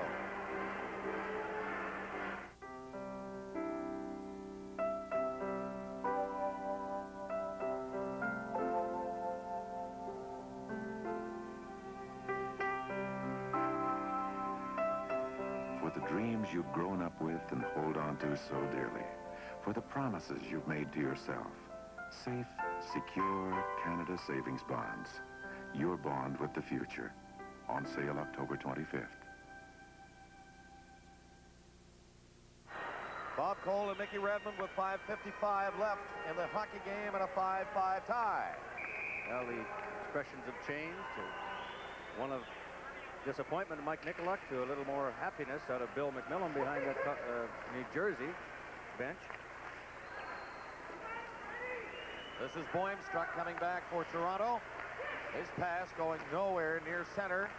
Might have another opportunity to move it now. He stopped his man, then Vive was bumped. Couldn't get by at center ice, but he got the puck in. Now Vadnais, a lead pass to center. That's Malinowski going up. Larocque from the corner, out of the net, shoots it over this way, and Ashton was on it quickly. New Jersey forechecking again. Fired back of the net by Benning. Off the boards, it gets to the line and out. And the New Jersey Devils are offside. Another NHL update for you. And again, here's Brian McFarland. The Montreal Canadiens are still in it at the Forum as Gainey, shown here, along with Acton, sets up Mark Hunter for a goal. There it is, behind Tony Esposito, and the score now, with a few minutes to play, is 8-7, Chicago in front. Well, what do you make of that, Mick? That's good on the goaltenders. They really want to score them up there. We made reference to that game last year that was in Toronto opening Saturday, 9-8. They may have a repeat there in Montreal. Koski tried to get one in front of Bunny Larocque. It didn't work. Center, Quenneville shooting it in. I'll tell you, Mickey, the New Jersey Devils are coming on here in this third period. And here's Foster with it behind the net. Poke it in front. Quick shot. That's blocked up the defense. Again, Burkowski tried to shoot it. He was stopped. The fans hollering now for the Leafs to do something. Clear it. Foster back of the goal. Stopped by Duras. They can't find it. Inachak left it for Duras. And Duras gets it out to Rocky Saganuk at center. He lost it right away. Coming back for Koski. Dropped it inside his own line. Up fast and lashing it in across the blue line was Palmer. The New Jersey Devils are in after it. Backhand shot by Lever didn't get through. Lever again, keeping it in. Murkowski went after it. Salming bumped with him. With 4 minutes left in the third period, they fall on it. And they get a whistle for a face-off in the Leaf zone. Live from Maple Leaf Gardens in Toronto, this is Hockey Night in Canada on CBC. Every day, more than 75,000 Canadians go to work for CN. These people are responsible for running our businesses profitably. Those profits enable CN to grow, expand, and diversify. That's good for our businesses, the country, and the Canadian people. In short, that's good business. CN, in business for Canada. Okay, from that face-off inside the lead line, they're going to bring it out right away, and it's Horn to center.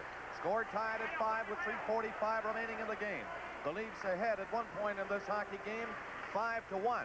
But suddenly, the New Jersey Devils are right back in it, and they're threatening to win it now. They've had some good opportunities over the last 3 or 4 minutes in around Bunny LaRock. Look at the rough guy for the Leafs, Bob McGill, taking a steady shift out there, regular shift tonight. And next week, folks, we have the major game at Montreal. New York Rangers will be there to play the Canadians. And Mickey, I understand you'll be in working with Danny and Dick on that one. Yes, sir. And here in Ontario, we'll have Chicago in to visit the Toronto Maple Leafs. And we'll be working alongside Bobby Hull and Gary Dornhofer for that game. Bob, that Chicago club, as we're seeing tonight in Montreal, they've got a great skating club this year, and young Savard's off to a great start. Played a whale of a game against the Leafs the other night in Chicago. They've got a very exciting hockey club, as I'm sure everybody will see. Gavin intercepted one and nearly picked that short side. McGill keeping it in. Resch looking a little worried about that shot. It might have been deflected in front. Gavin poking at it along with McMillan. They get another whistle for a face-off in the New Jersey zone with only 3:14 remaining. The score tied at 5. And our new clock at Maple Leaf Gardens here is just telling us an update on the baseball game. St. Louis has tied Atlanta in the bottom of the 8th inning, 3-3. And you're asking me, Bob, who I might have had my money on. I like that young fella for Atlanta, that 43-year-old knuckleballer. I think he's going again tonight. I think he can pitch every day. There's a final, another final tonight. Boston came all the way back after trailing Hartford 4-1, 5-4, Boston over Hartford. Barry Peterson, a pair of goals in that contest.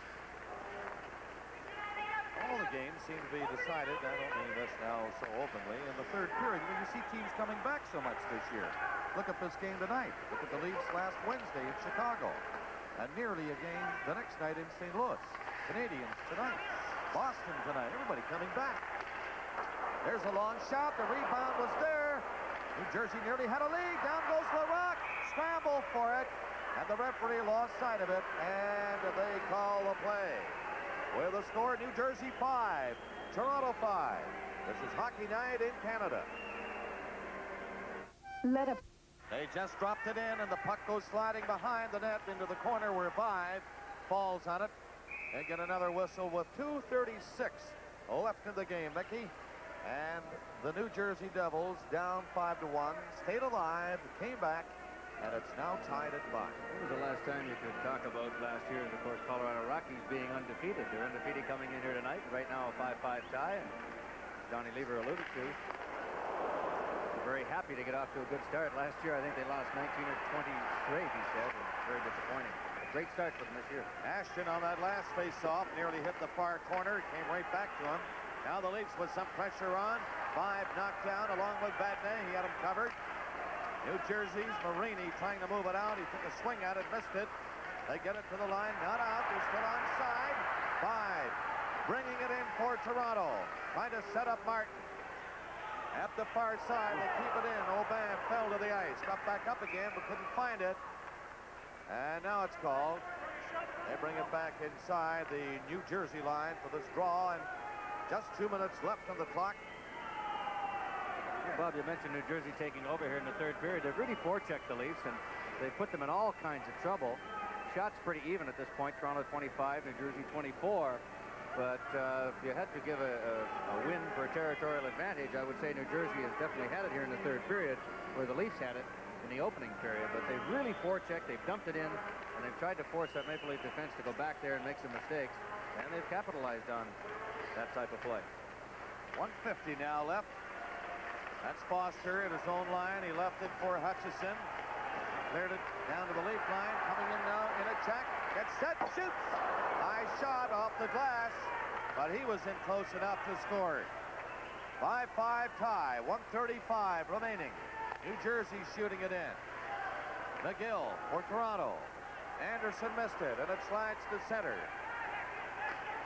Now Lorimer played it in over the Leaf line.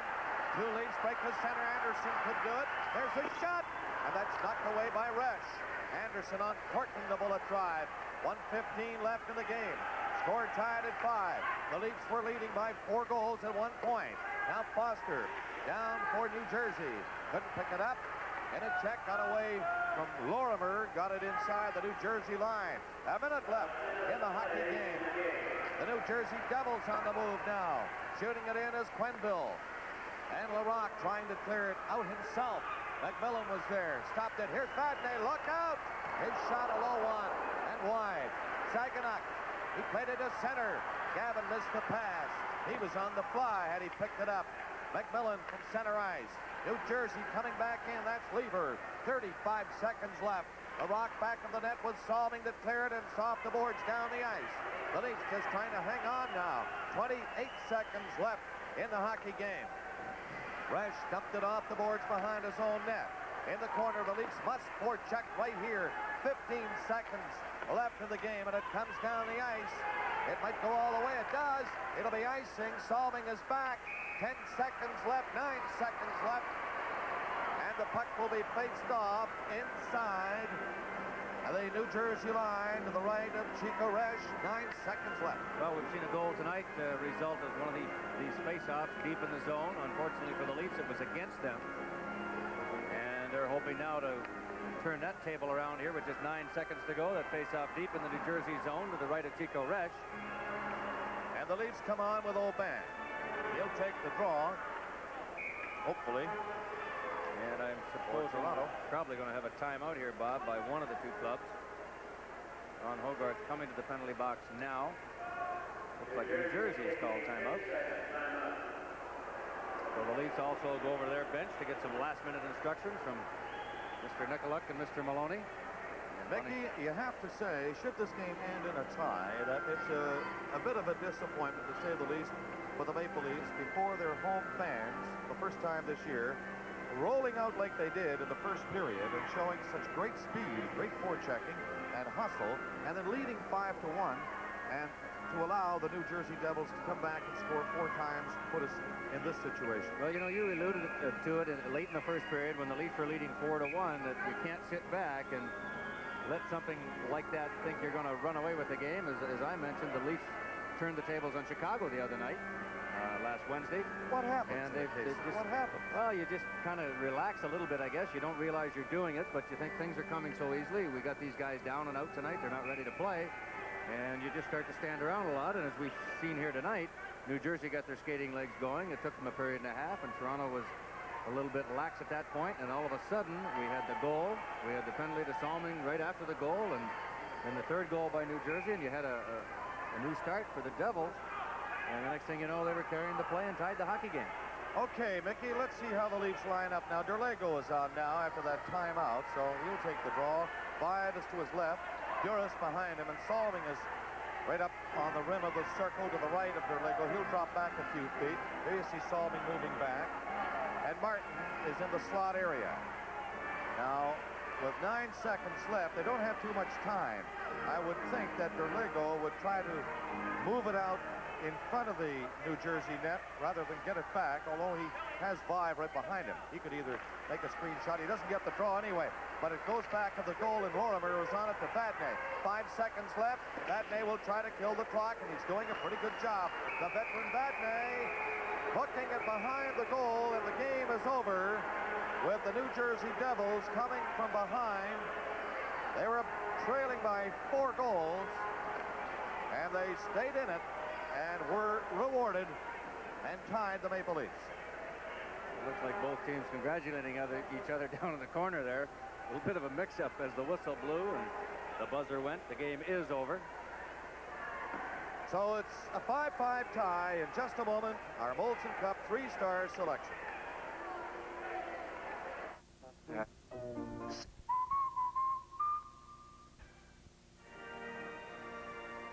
Ladies and gentlemen, here are tonight's Molson Cup three-star selections.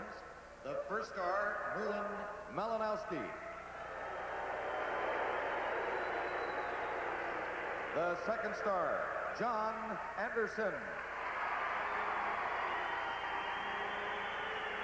And the third star, Glenn Murkowski.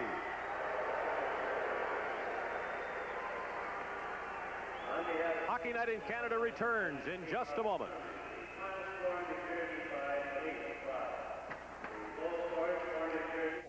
Now you can save too with a special offer where you buy Esso Uniflow. Come on, Canada. This is Canada's Navy. With 2 games complete now at Maple Leaf Gardens in Toronto, the Devils fought back to earn a 5-5 tie with the Toronto Maple Leafs. Big play in that game was Chico Resch stopping Terry Martin's penalty shot. Scoring for the Devils, Vadnais, Murkowski, Malinowski, Lorimer, and Marini. For Toronto, Anderson, Benning, Derlego, Podubny, and Salming. And what a shootout they had in Montreal tonight. The game wound up 8-7 in favor of the Chicago Blackhawks. Savard, Patterson, Preston with a pair, Gardner, Ludzig, Lysiak, and Wilson for the Hawks. Lafleur had a big night for Montreal. He was a bright spot with 3 goals. Wickenheiser had a pair. Mondu added 1, and Hunter got the other Montreal goal, but it wound up 8-7 Chicago. Wayne Gretzky had a pair of goals tonight, including his 200th career goal in a game against Vancouver. Edmonton won the hockey game 6-3. Dave Hunter, Anderson, Huddy, Gretzky with his pair, and Hughes for Edmonton. We have 2 of the 3 goals for Vancouver. Patrick Sundstrom, a swift-skating Swede. We're going to hear a lot about him, scored, as did team captain Stan Smeel. Well, goalie Ed Stanowski recorded the first shutout of the young NHL season tonight in Detroit. Winnipeg bombed Detroit 8-0. Brian Mully, that fine rookie, had a pair of goals. Steen, Christian, Craig Levy, also 2 goals for Winnipeg tonight. Butler and Lindstrom got the others. Detroit, of course, nothing on the score sheet. Peter Stastny picked up his second hat trick of the season tonight. He scored 3 goals against Buffalo in a 6-4 Quebec victory. Goulet had a pair and Rochefort for Quebec. For Buffalo, it was Playfair, Andrechuk with 2 goals, and McKegney. Now, we have no word yet on the game Calgary at Los Angeles, but a rookie for Boston, Luke Duford, scored late in the game at 18:37, and it enabled Boston to edge Hartford 5-4. Ferguson, Peterson, Krushelinski, and then Duford's goal for the Bruins. Lyle Siltonen, Bob Sullivan, and Pierre LaRouche replied for Hartford. A final in now. The New York Rangers have defeated Pittsburgh 5-3. Rob McClanahan, the former Olympic hero, had a pair of goals for the Rangers. Johnstone, Nilsson, and Lennon. Gatsus, Carlisle, and Maloney scored for Pittsburgh. Philadelphia has just edged Washington 3-2. Allison, Sittler, and Prop. Marouk and Gardner late in the third. It's Minnesota leading St. Louis 5-2. There in the third, as we just said. Game almost over. Now we look ahead to next week. It's the New York Rangers at Montreal and Chicago playing at Toronto. So long, everybody, from all of us on Hockey Night in Canada.